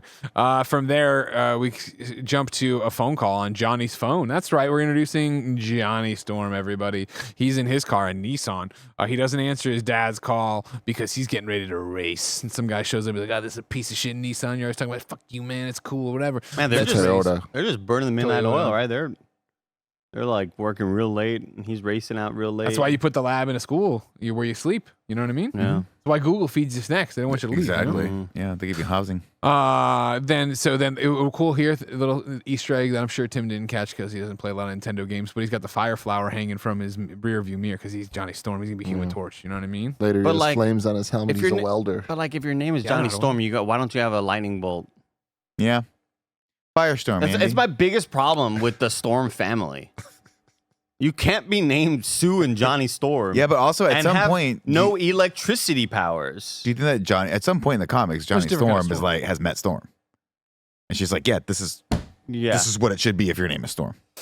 He Stupid. doesn't. He goes to go and his car doesn't go. Embarrassing. Kind of thing happened to me the other day dropping Ben off at summer camp. Where I was turning into it's like a T intersection where all the parents are dropping stuff off, and I turned and I went to kill the automatic stop start, they like start stop on your Okay. engine when I hate that fucking thing, and I went to turn it off, but I actually turned off my car in the middle of a turn, and so I was in the middle of the intersection like, oh shit, fuck everybody. One parent honked at me, like clearly I'm in distress. Calm down, fuck Jesus. Anyways, I want to point out that one of the other cars there was a Honda CRX, which is the car that I absolutely just would have died for in high school. Would have fucking died because it had that cool little clear smoked glass on the hatch. Johnny about a almost 2016 dies. Civic? He crashes the car. We much? then jump to his dad walking him out of the hospital, his arms in a sling. And he's like, I told you I thought we were done with this. We're done racing, blah, blah, blah, blah, blah. The road was wet. I didn't notice any storms. Yeah, maybe if You're a fucking bad dad, idiot. left You're always work. hanging out with Sue, not me, idiot. It's subtext. Yeah, sometimes. Absolutely. And so then he's like, all right, cool. If you want your car back that I paid for, you got to come work with me in the lab. He's like, fine, whatever. You know what I mean? And so then he drags him in there. And people are excited to see him. They're stoked to see him in there. You know what I mean? And then they're working and they're doing the thing. And this is where, everybody's being mean. Victor's being mean to him and he's being mean back to him. He calls him Adolf at one point. Very fucking weird. Very racist to Latvians. You Yeah. know what I mean? And so then it's like, all right, cool. And then I could use some help, says Miles Teller. And he's like, can you weld? Yeah, I can weld. And then it's a montage. They're already working together. They're building the fucking We're thing. off to the races. Star Trek This Enterprise. movie is Now the movie's hauling ass. You see that, Nick? The little building the Enterprise shot from Star Trek 2009. Oh yeah, I love it. Man, I what love a, it. Cool. What a good movie that What a is. fucking film. Nick's was long gone. He's looking at all the cars. I'm trying to get a used Honda CRX. Now. Hell yeah, dude. $6,000. It's expensive. bad. For Well, what? get a That car was Prelude. 1991. That's Okay. it's a very old Montage. car. They build the damn thing. Do-do-do-do-do-do. Oh, this is where Sue talks about being adopted. Victor. This is when they start talking for the first time. And like, oh, they're having like an actual real conversation. This and is Victor Von Doom walks in. He's like, not on my fucking watch. This is like the only scene of I the stopped movie gooning to be here for her. that I thought that there might be some heart and liveliness to it because I just really enjoyed this little back and forth because Nick was saying he loved the library scene between Reed and Sue, and I love this scene where Reed is falling asleep and she walks up to him Flicks and his ear. flicks his ear, and he's like, "Oh, Why would you do gosh, that? Why would you do that?" And their back and forth, it just felt so natural and good. I was like, okay, there's something here, and maybe that's Miles Teller just doing his damnedest to like make this worth something. But I just like the little dialogue, and it kind of felt very real. She's like, "Oh, I'm sorry, I didn't know you're." Why would you do that? Like, I think it legitimately is just Miles Teller being like, I'm digging deep with all of my acting abilities. It was cute to make anything of any merit happen in any of these scenes. Victor comes over, or actually calls Reed over. And he's like, hey, it's unprofessional. Don't be fucking having dates here. And he's like, what do you mean? It's fine. We're done. He's like, what? And like, we're done. Sue, can you turn it on? And she hits one switch and the fucking thing activates and moves around. It's can like, you turn it on? I'm going to go take a nap. Tell Dr. Storm. Yeah, I'm tired. You wouldn't just want to stick around? Yeah, I thought he's going to claim credit now. Victor's going to do all this dumb shit or whatever. No, to send fucking Robbie Williams up to space. That's what happens Another next. dimension, I The guess. leader shows up and is like, now it's time for the test. They all get funny glasses. That's nice. They take a monkey. They put him into the machine. They go, okay, we're going to send the monkey over there. They send the monkey over there. Am I the only one that was like, this monkey's going to do something lit later in the movie? I thought it was going to die. I thought someone was going to run. Like the Wahlberg Planet of the Apes? No, I just thought he went to the planet. How come he didn't get superpowers? He didn't touch the green goo. Remember when the That's why, monkey you know. disappears in that Planet of the Apes movie? And they're like, it's gone. Great movie. That was a good Back to interview. what we were That's a talking good about here, movie. the elements and stuff, and then this place could have answers to questions we don't even know to ask. Figure out how we all evolved as humanity, blah, blah, bullshit. But how would you know any of that? New dimension. Yeah, I love it. How do you know that that's where you evolved from? No, I just think they mean like in general. Seeing It's a the planet in its quagmire. primordial state, what it would be like. Yeah, but it's like when we zoom in on a planet 7 Bro, I'm bajillion with light you. I'm years not- away, I'm and just they're saying. like, this planet's made of donuts and fucking ice cream. It's like, how do you know that? Yeah. How do you know? Yeah. This planet's made of diamonds. Remember But they we were don't like, fucking- But the worst part for me, Andy, it's not even the like, how do you know that stuff? It's like, for this, they do not know. They do not know what they're about to get into. And now these freshman college kids, Greg, decide to fucking hijack the situation and go here. Like, Yeah, it's weird And then they're like, oh, the energy source, let's fucking follow it. Hold let's on, go down the save it. cliff. Why are you guys It's doing just- this? No, but- Why do I even recap it if you're going to jump ahead? Because to they're making a bullshit? point about what Andy's saying. why would they assume that they're going at all? At all. Let me reverse the question for you, Nicholas. They said that they Let's say you had a successful little business that started in a spare bedroom, I like and this. you made a little bit bigger studio, and then you made a big studio. Why would you assume you'd be on those shows? I don't know We have why a I'm great on any studio shows. now. Bring in Duncan Meyer. I'm in Breckenmeyer, but I joke. Breckenmeyer. If we get real talk, if we can get Breckenmeyer on this, I will bow out of future in reviews just to hang out with him. Wasn't he on the show you like? Franklin and Bash. Yeah. God, fucking great show. Oh man, I was like running to the jump and I grabbed the parachute like Breck Duncan. I thought you were trying to say Tim Heidecker, which would have been a great callback from earlier. there was a only line. There was a line when they were like, well, then once we figure out and test all this, then you all will go. Yeah. But why? That's what Storm had said earlier. Because nobody's taking interest in this project, right? But then why is there so much money being put into Because this? they think there could be primordial elements there. So let's send the college kids? But yeah, Not that's forever, the just stupidest. the Like, next test. this is the craziest leap in logic in this movie. Yes. You've got a bunch of 20, let's call them 19-year-olds, right? 19 to 21-year-olds, whatever. And they're smart, but they're not trained in What if something survival goes wrong with tactics. the machine over there? They need to fix it. They're fucked. Like, what if a giant bat attacks them? They don't have guns. For like, reals. Like, what the fuck? Like, in my brain, I'd be like, hey, if someone was like, and then, hey guys, we got the tech done, right? Good job, Greg. Good job, Andy. Good job, Tim. You're going to a parallel universe where we don't know what the fuck is going to go on over there. And I'd be like, I'm sorry, we're going? We're going? That's exactly how Miles Teller reacts in the movie. He yeah, goes, I'd be like, I'm he not goes, going. Yeah, he's not stoked at first. No, What are you talking we're not about? going. Like, Yeah. I want the credit for the thing, and I will watch someone else risk their life because that's what they're getting paid That's to do. not- It'd but be a I- military person. listen. And the military has scientists that are trained, I by the way. I don't know. For me personally, watching the movie, You're crazy. You jump through tables and shit on your of day course, off. but Dr. Doom, no, I'm sorry. Dr. Doom. Dr. Storm tells them they'll go. He does, which is And- weird. and- yeah, and they're like, oh, okay, whatever. And then it's taken away from them. And I was like, and then this whole thing, it's, for me, it is like, yeah, I'm with Ben Grimm. They get there, they walk over to the edge, and they're like, wow, this is a new world. Let's go back, guys. We said we'd be Yeah. quick. And they're like, no, I brought all the climbing gack, and we're going to go down there. Why are we fucking doing that? Following the pulsing green energy source. We brought the flag to plant the flag. The planet didn't react well to that. Let's go. Well, that's not what we said we were doing here. Reed, who didn't want to come on this mission 4 weeks ago or whatever, why? I know you're all a little bit drunk, and that was, but I will leave you. I will climb in and leave They you. were all a little drunk. That's hilarious. It's That was because they pretty got fun. drunk, and then it was Dr. Doom that was like, Who Nobody built the space remembers shuttle? who built They're the not space famous, shuttle. and Sue knows that Reed wants to be famous, Yeah. so you got to be famous, fucker. Despite everything in this movie, including a line where he goes, I don't want to go, speaking to the contrary. He does not want to be famous. He just wants to do the science. That's it. That's yeah. it. Amen. But he likes having friends. They send the monkey. The monkey starts freaking out. They bring the monkey back. Everybody's happy. The leader says, we're going to send our people from NASA. They get all mad about this. They go and they get drunk. They call Ben. They wake Ben's ass up. They bring Ben out from Oyster Bay. It's 40 minutes away. And that's in the middle of midtown traffic. Maybe he got there quicker this time. They go out there. Sue's the only person to get the alert. Everyone's still working. Everyone's still working at 3 a.m. on this, whatever.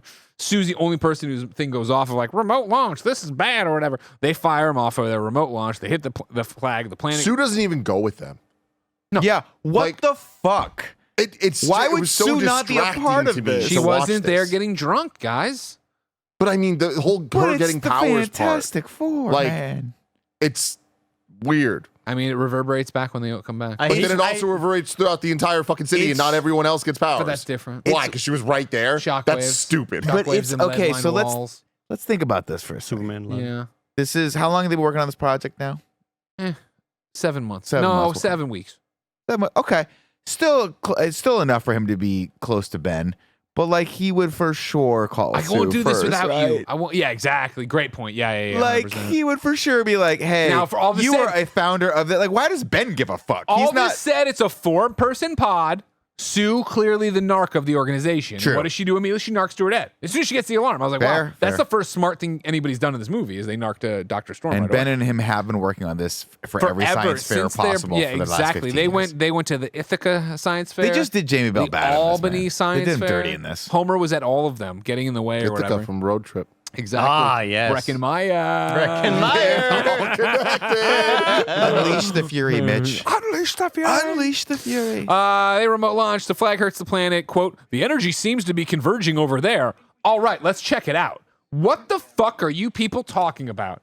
What the fuck? And Andy, I don't know what line you're laughing at, but they're all, it's, all these lines Why? of going over there to touch the goo. What the fuck? I know are you? the line that I hate the most is the one that I just had to play back of Ben Grimm kind of freaking out. And he goes, Reed, we should go back. And it cuts to Reed with his finger in the goo. And he's like, Ben, this is important.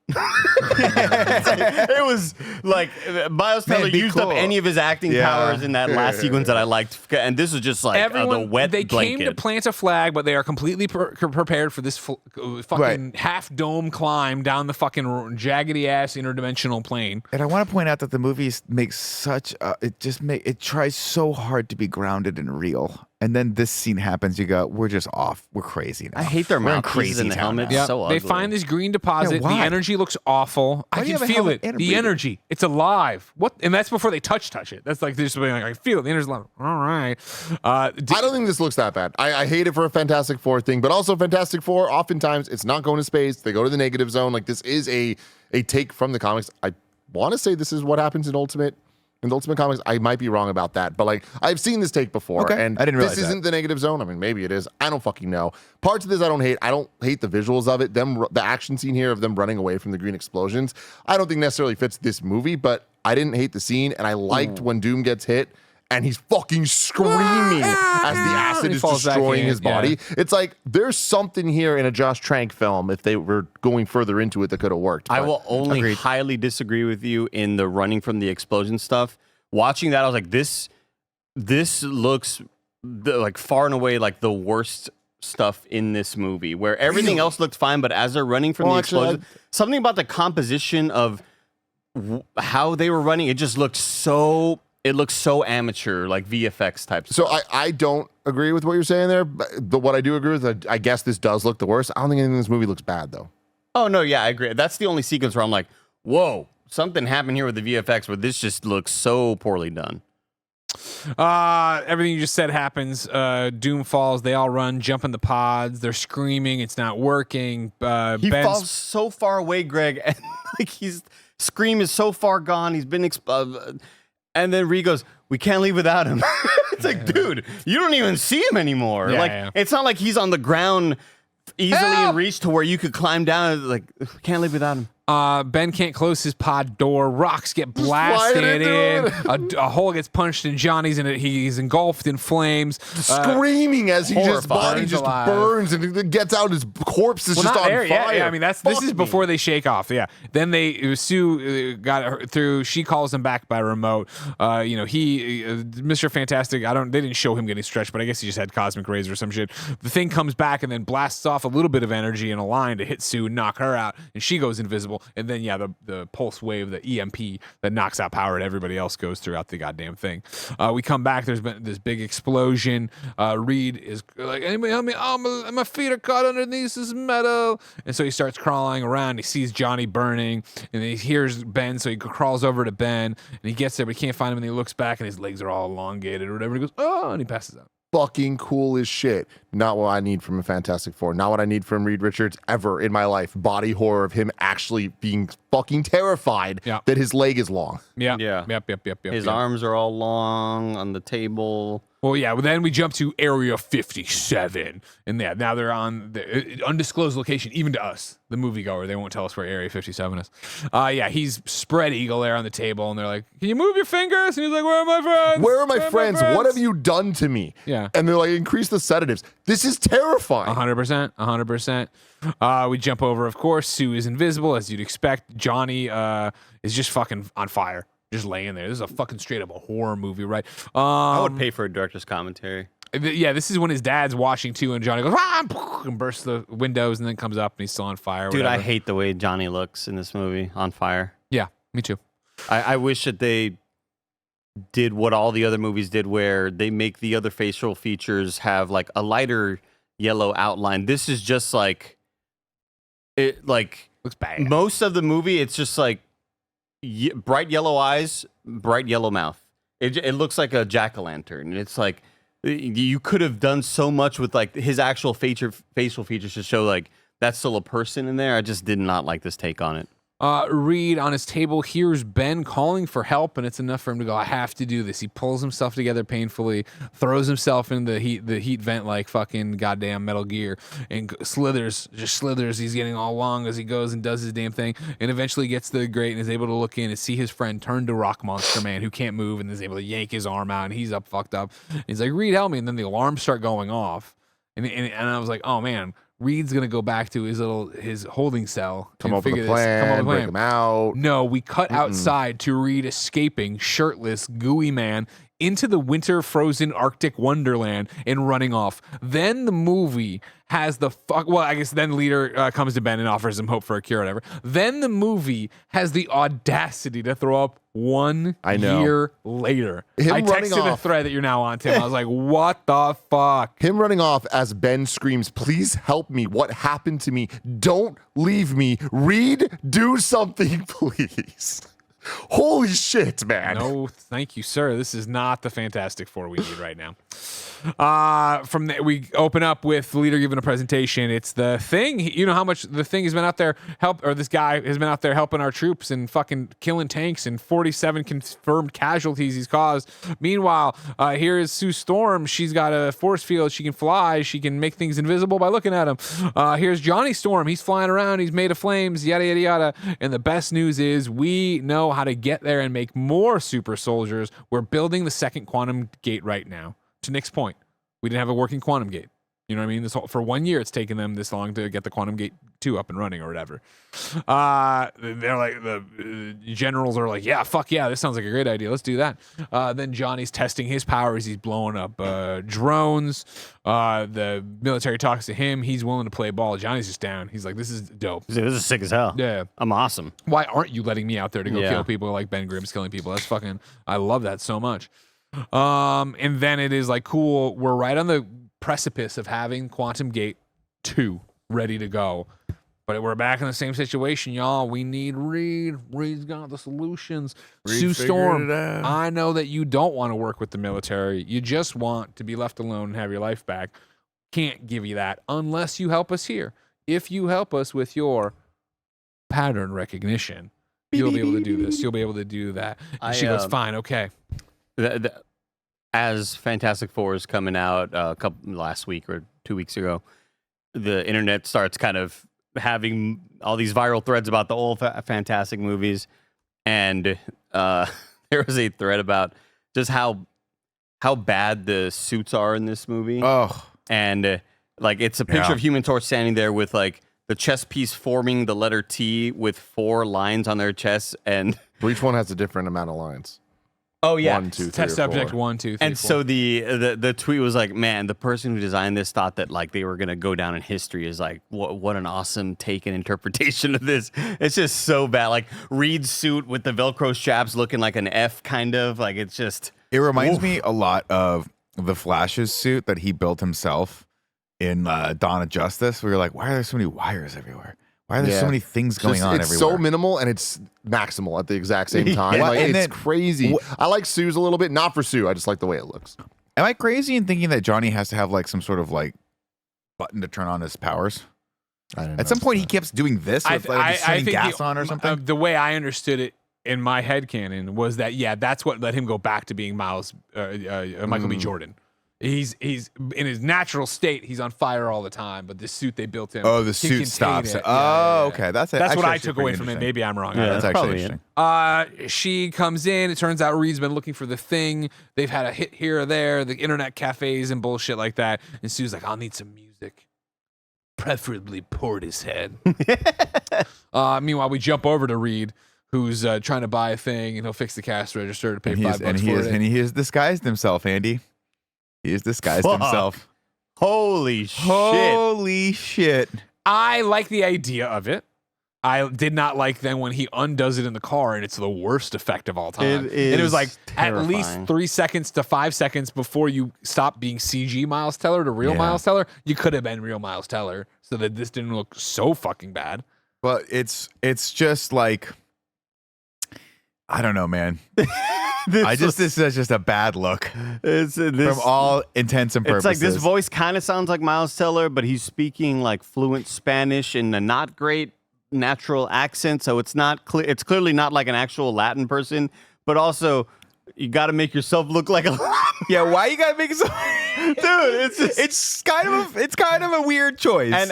but like the why shock, not just another white guy? the shock of that idea, Just a different white guy. the shock of the idea wears off so quickly when his face morphs back into Miles Teller, where I'm like sitting watching this movie at home, like in my room by myself going, oh God, like Yeah. that is It's so like bones are popping. Like it awful sounds looking. not, and it looks Oh, painful. It reminds me, for whatever reason, there's like a mid transition, like right when he's in the middle of it. He looks like Joseph Gordon-Levitt from Looper. Remember how they put that Yeah. horrible Oh, yeah, fucking yeah. fake nose on him for no reason? It really Make ruined the him look movie like for Bruce, you know what I mean? me. God. We get back to his little hidey hole. He's wearing containment braces. That's how he's making all of this work. He's also got this terrible facial hair. Where it look, Yeah, Miles Teller doesn't look good with the facial well, hair. it's not a beard for sure. It's like he didn't shave for like 2 days, not maybe. Yeah. Then Oh, of he's course, disheveled, you know. He's out there. Whatever, on he's the sweaty land. for Just sure. like Reed before he was getting married. Oh my God, marriage. Wowzer. What I did like was the tiny little line of them mentioning that he is doing all this stuff without a very visible pattern because he knows that like Sue Sue can watches catch out him. for this Yeah, shit. but she so I figures it did out. kind of enjoy like but he fucks it up. Yeah. Captain Nemo is there, and she's like, "Bang, boom, bam, that's him." We jump out to outside of his little hidey hole. The air raid symbols go, air raid sirens go off, and they give him all of 0.5 seconds heads up. It's literally like. They're Yeah. there. I'm like, what was the point of that system? Hey, man. And he just the runs into the N64 woods. power can only go so far. He runs into the woods. He gets surrounded. He starts stretching and kicking and punching and doing some finally Mr. Fantastic stuff that it was painful for him to move his face, but it doesn't look here, but probably is because that's gotta be a fucking horror show of a movie. Of course, Ben drops in though, and Ben requested this mission. I've been waiting for this or whatever. I'm so mad at you. I'm so mad at you. And so he walks over and they have an exchange that doesn't go well, and then Ben headbutts him, and that's it. it's wild how as all of this is happening, I keep on just looking at how much time is left and wondering how is How's this there movie? more movie? What's gonna? How's the climax? What's gonna Where are happen? we with the building rest of this to right movie? now? So we're on the plane with Ben and Reed. Reed's in his little hamster cage. Does it hurt? And blah, blah, blah. It used to. I'm not your friend. You know what I mean? Like, clearly, you left me for a year. I begged you not to go and you left. I'm very much like, I'm with Ben on this one. You're a punk ass bitch. Yeah, Reed. I mean, it's kind of crazy. Like, I don't understand character. I mean, this clearly was the like different writers and editing and stuff coming together. Because like, yeah, like character wise, they really build it up. Like to Nick's point earlier, that like Ben is Reed's protector, but Reed doesn't give a fuck about Ben ever. Yeah, I think he cares, but like, it's just what is there any piece in this entire movie at any timeline that shows any evidence of he that? calls him to come be a part of this project that he wasn't a part of for no reason. Yeah. Okay. Yeah. I guess. You know what I mean? Like he was. That's the only the only indication you get of like, hey, I'm gonna like throw my friend a bone over here and have him come be a part of this so he can be a part of history, even though he has absolutely no business being here and he should not be here at all. They toss him in an interrogation room. Eventually, Sue Storm comes in and is like, hey, sorry I had to do this, but we need your help. All right, we got to do this. We got to fix this. So they'll let us have our lives back. Yeah. But there's no point in him being gone. That's the only thing that I hate. I mean, not the only thing I hate about this movie, but that's the thing that I'm like, what did we learn? What did he accomplish? What helps the story move along for him being never gave up gone on things. for a I year? have an answer to that, and it's not a good one. But Yeah. because I was thinking about that as well, like the time jump, the 1 year, and all that stuff.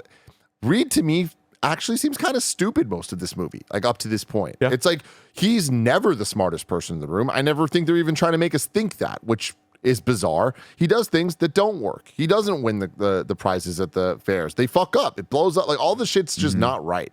And then off screen, he becomes the smartest person. Off screen, he starts doing his hair a little better, doing like all this. It's like I feel like he becomes a different character when he comes back after that year. And all that's to say is like, oh, he's smart now. Yeah, but you know what I mean? Like, and I might be getting the timeline on this wrong, but let's go back to like X-Men, right? When Wolverine's like, fuck you, I'm leaving this place, and he goes out, and who does he meet? He meets Rogue.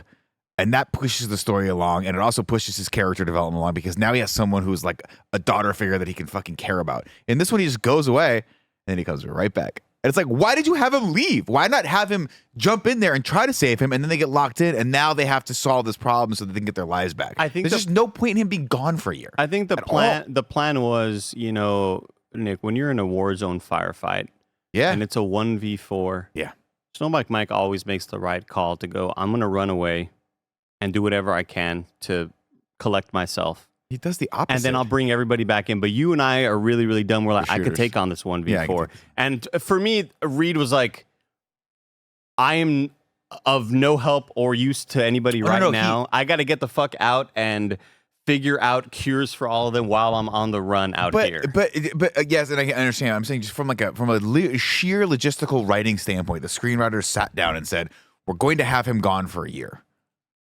Why? To make the rest of the team government tools. But why not just make him a government? He becomes a government tool anyway. And also, at no point did anyone mistreat him, right? Like when he's tied up, they're like, hey man, we're just trying to help you. And he's like, these guys are horrible. I'm like, they're not horrible. They're literally the only people that can help you, right?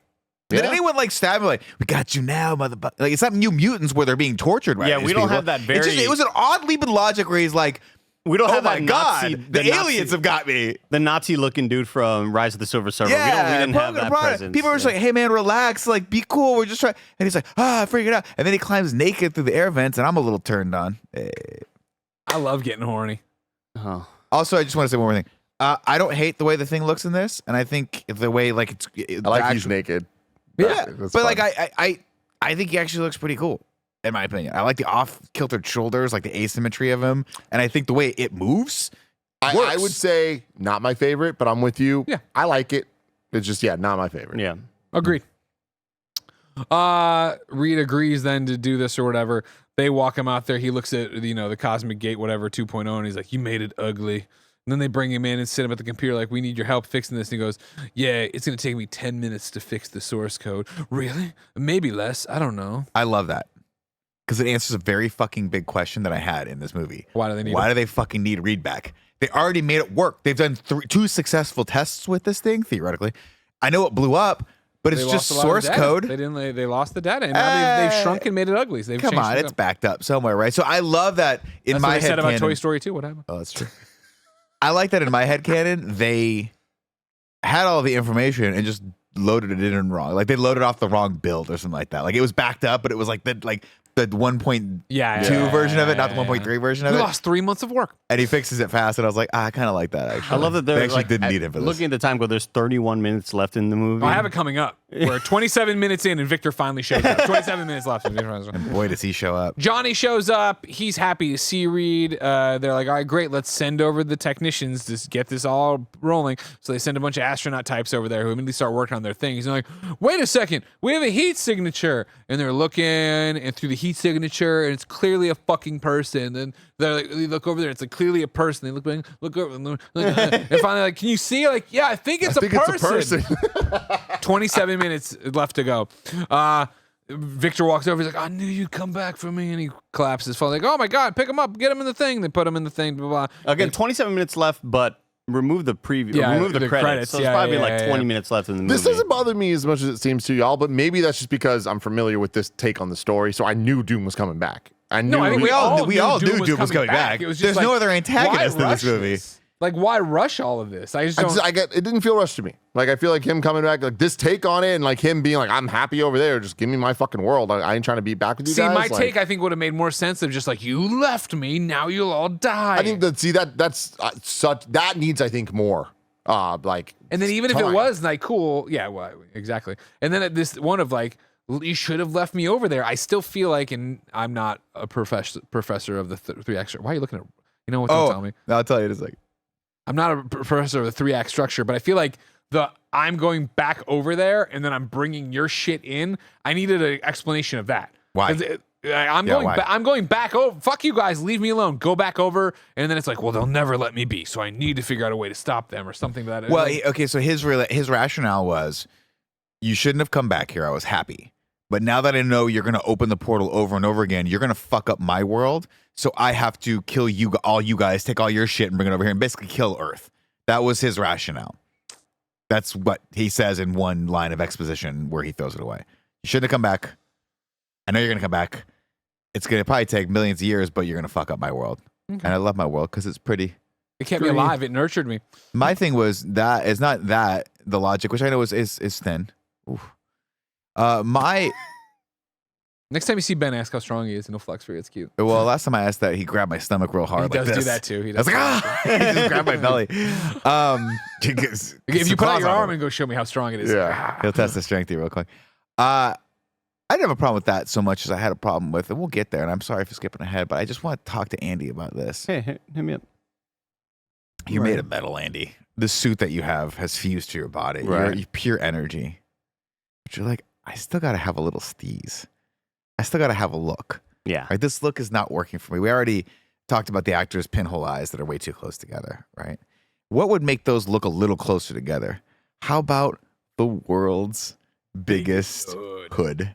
And a little this scarf fuck, that he goes looks like around a it. goddamn Jawa. What the fuck? When he gets back out there and puts, when he put that on, my internal monologue, like just jokingly was like, oh, chilly out here. It was so weird. It was so weird.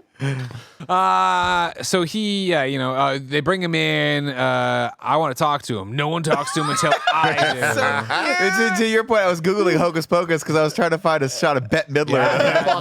Nailed that. That's awesome. Everyone gets confined. The environment suit fused to his body. We all knew that. There's no mouth movement. It's fucking Weird. stupid and weird. Come the on, eyes look bad guys. too. And then he just starts fucking killing everybody. He is popping people's heads. He pops Power the men leader like head. you shouldn't have is what's over there. Just popping everybody in the hallway, and it's actually fucking terrifying. There's, you see a bunch of the people with the It's like guns. Acura, pop, man. pop, pop. And then you just see this one poor woman scream before her head explodes. Holy shit. Cool. All of our heroes are out. Everybody's out. It's pandemonium. Johnny almost burns Sue coming around a corner. Excuse me. Reed is walking around, and Ben walks up and you running away? And he turns like, no, not this time. Okay. All right. Great. They're wandering around. Finally, Dr. Storm gets confronted by the new Dr. Doom. Dr. Doom kills him, but doesn't pop his head. Just leaves him on the ground there, destroyed. You need to have some dying words. Promise me. You'll take care of each other. Yeah, we Dude, cut away before that. But yeah. That was a rough death, man. That just looked really, really bad. Like he was all burnt to a crisp. Doom sends himself over there, and his decision is that he's going to start a runaway reaction to destroy Earth, similar to what they said might happen when Reed was toying around with it. The team goes over there. Doom just clowns them Love out. the look of it. I love the interdimensional travel. Like it has that like feel to it. I love how fast it all happens. And when they're coming out, they do it again. I thought that was really, really cool. But goddamn, this movie, the dullest, most superhero take. Like, let's take any of the fun out of this whatsoever. How should this movie end? Big blue laser sky laser. Why? Why'd they do that? Sky laser. I can't believe like the one. If you're not going to want to do any of the superhero shit, why is that the one thing you're going to do? Yep. They're bringing shit back. They're throwing shit over. All hell's breaking loose. Reed Richards gives a stirring speech. Just fucking talking. Yeah, it's not good. He's the leader. And then I have this quote down, but I don't even remember. I guess it's all been, I am smarter than you. It's clobbering time. They beat Doom. We win. As a team. They jump through the hole before They're it can finally a close. Sue does a bubble. Johnny flies him out. They fly back out. They find. There's one cool thing in the fight where Johnny like throws a fireball. Oh yeah, and then Invisible Woman like throws a a invisible shield ball, and it like goes around, and then he's like burning inside of it. I'm like, fuck yeah, that was cool. They're out, and then they're at a meeting with the government, and they just have this tray of croissants on the table. Yeah, what the fuck? That was I'm so glad you caught that. I'm so glad You woke up Nick. I was like, why are there croissants there? Tray of croissants, and then in the wide shot, Johnny was eating one. He has one with a bite out of it in front of him. Which imagine this conversation as they're welcomed into the FBI CIA headquarters. They're shown to this room in their fucking suits. They're thinking, Johnny's like, oh. Again, that's a lament on this. But when you're looking at the frame, right, and you're the director or anyone, you should go, hey guys, this is a really important scene where they basically have they declare their independence and become the Fantastic Four. They stand up to the government. They say, we will not be a government pawn. And the only thing can you go back and pause it? Because like, look right at Miles Teller looks like a kid in a cosplay competition. That's terrible. He looks like he's sitting down at a cosplay convention. But the thing that is most prevalent in this frame, and this is like the first time they're in the new suits and shit, he's in his new suit, is this giant tray of croissants that's in the middle of this table. And it makes you start thinking, who brought the croissants?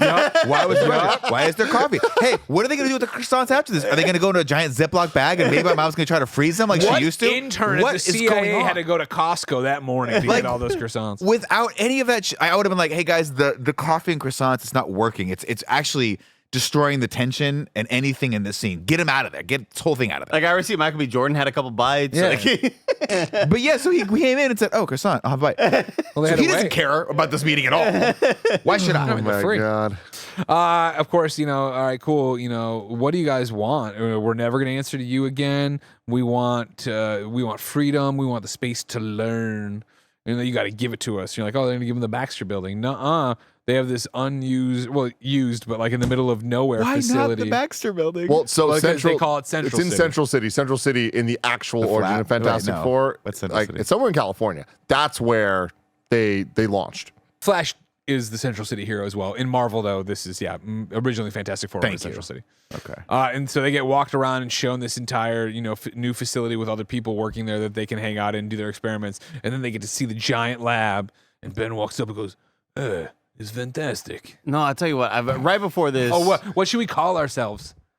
Ben doesn't have a penis anymore. I don't think he has an How anus. does he poop and Does he eat the croissants anymore? He you shouldn't. fucking focus on changing him back. It hurts to change your arms, Reed. We don't have fun powers. We don't have fun powers. No one wants a name for the team. No one wants to be superheroes because you're all miserable. Yeah. Fucking fix everybody. Yeah. What I really, really hated before. You've done nothing heroic in this entire movie at all. Before the awful fantastic moment was them walking in and be like, whoa, look at this place. And Michael B. Jordan's like, I call shotgun on that spot over there. and they show the spot, and it's just like a shit ton of people working in like cubicle and labs and stuff. It doesn't look fun. What spot? What do you mean? There's not a. What do you mean?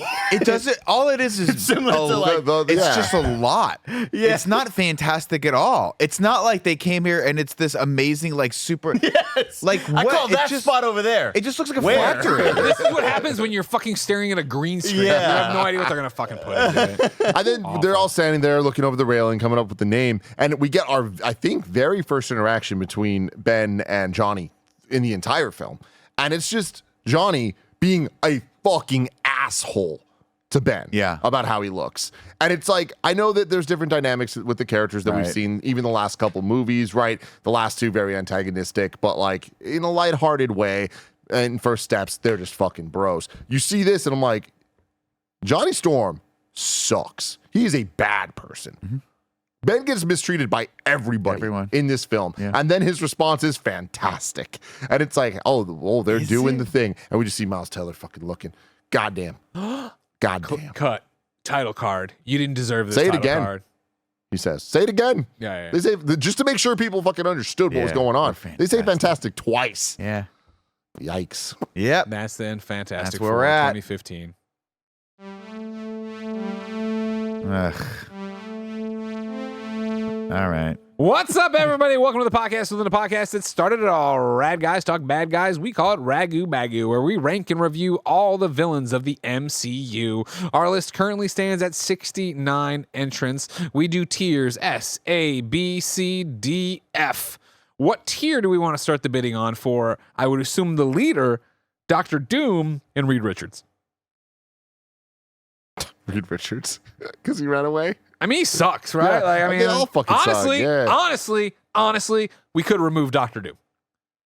Yeah, like he's not because that we bad have a to guy. see him popping heads to the hallway. Were they good people? According to Reed, no. that's- According to Reed, they were not. Right? He's scared of them. He doesn't like them, and he left them. Dr. Doom was left there for an entire fucking year, and then these guys show up and like, well, now we're just gonna mine your new planet and he's like, I love my planet. You know who the real bad guy is in this? If I may. Go ahead. It's Dan Castellaneta. Castellaneta. I'll put him on there, Because Homer. if he had Homer just Simpson. like been good to Reed and like been a mentor Things to would've been him, different. things Yeah. could have been Could different. have got a in full this. ride to any other university. Probably could have gone to MIT or any other real university. Yeah. Probably All right, should so have. the leader, Dr. Doom, Reed Richards, and Homer Simpson. Yep. Unless we're down to take off Dr. Doom. And I mean, Doom's the relieve bad him guy. of- Doom is the big bad. They tell you he's the bad guy. Yeah, well, they want you They to don't feel really it. show it. Well, that's why he's bad and He going to go shows very up with low on 20 the minutes list. to go. Says, hey, I didn't mean to do this. I didn't mean all this. I think they're F tier. They're F tier. Got it. So F tier looks like this right now. 57 is Magneto and Phoenix from X-Men 3. Number 58 is Ghost from Ant-Man and the Wasp. Number 59 is Cross from Ant-Man. Number 60 is Ronan from Guardians. Number 61 is Doesn't Matter from Deadpool 2. Number 62 is Apocalypse from X-Men Apocalypse. Number 63 is Abomination from The Incredible Hulk. Number 64 is Silver Surfer, Galactus, and Doctor Doom from I did write Final Fantasy, but that's not Fantastic Four, Rise of the Silver Surfer. Number 65 is These Fucks from Wolverine, the Wolverine. Number 66 is These Fucks from Thor 2. Number 67 is Dr. Reyes and the New Mutants from New Mutants. Number 68 is Dr. Doom and Priest from Midnight Mass and Fantastic Four 2005. And number 69 is Jessica Chastain, Vuk, and the Zelda Mummies from Dark Phoenix. 65. Underneath last week's, above the Wolverine. Okay. I could see Below that. the Wolverine. I'm okay with that. My thing is like these fucks from Thor 2, like the MCU movies should be better. Like I really expect better. And like that villain in that movie, like we know that's like the worst MCU movie so far. And a lot of that is because the villains are just not interesting. So it's like I deserve better than that. But you look at Wolverine's like I don't really care about the Silver Samurai or whoever the hell he was. So we're saying 65? Yeah. Below Silver Surfer, Galactus, and Doctor Doom from Rise of the Silver Surfer, and above These Fucks from the Wolverine. Yes. Thank you.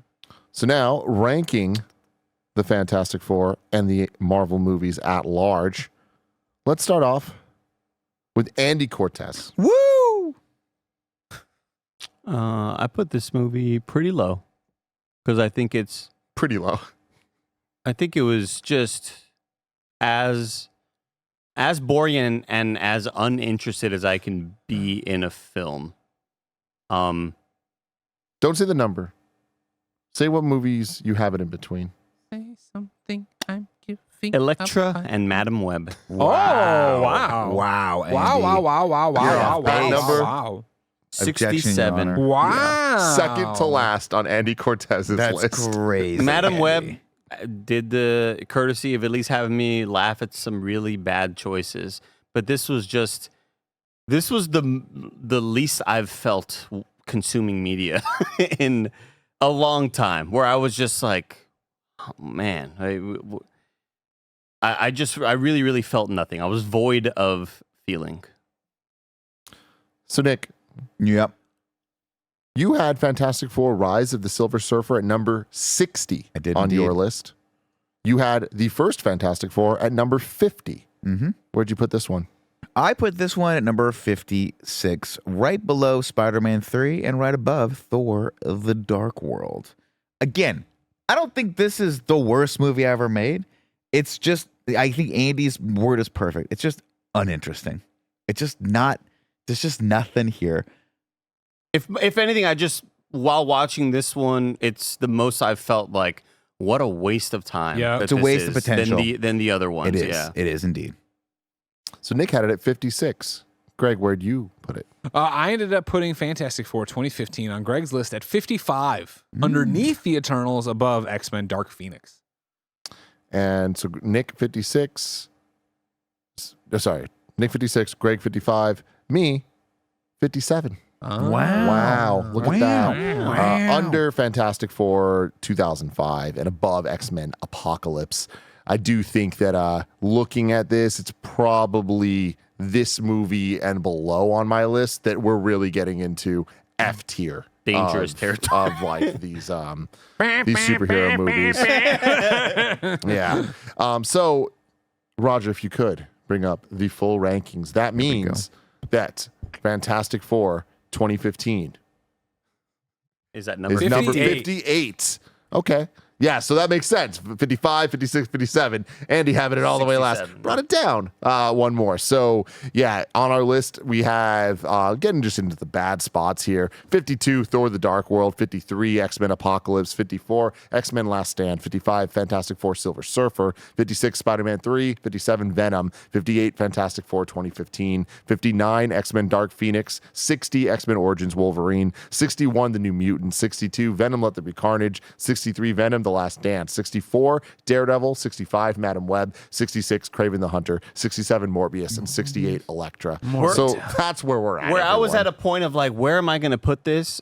You know, I just thought of a bullseye, doing a bullseye, and then killing the woman on the plane by flicking a peanut into her throat and choking her. Like I was like, those moments had me laughing out loud, and this movie, if anything, I was just like, just baffled at why does this exist?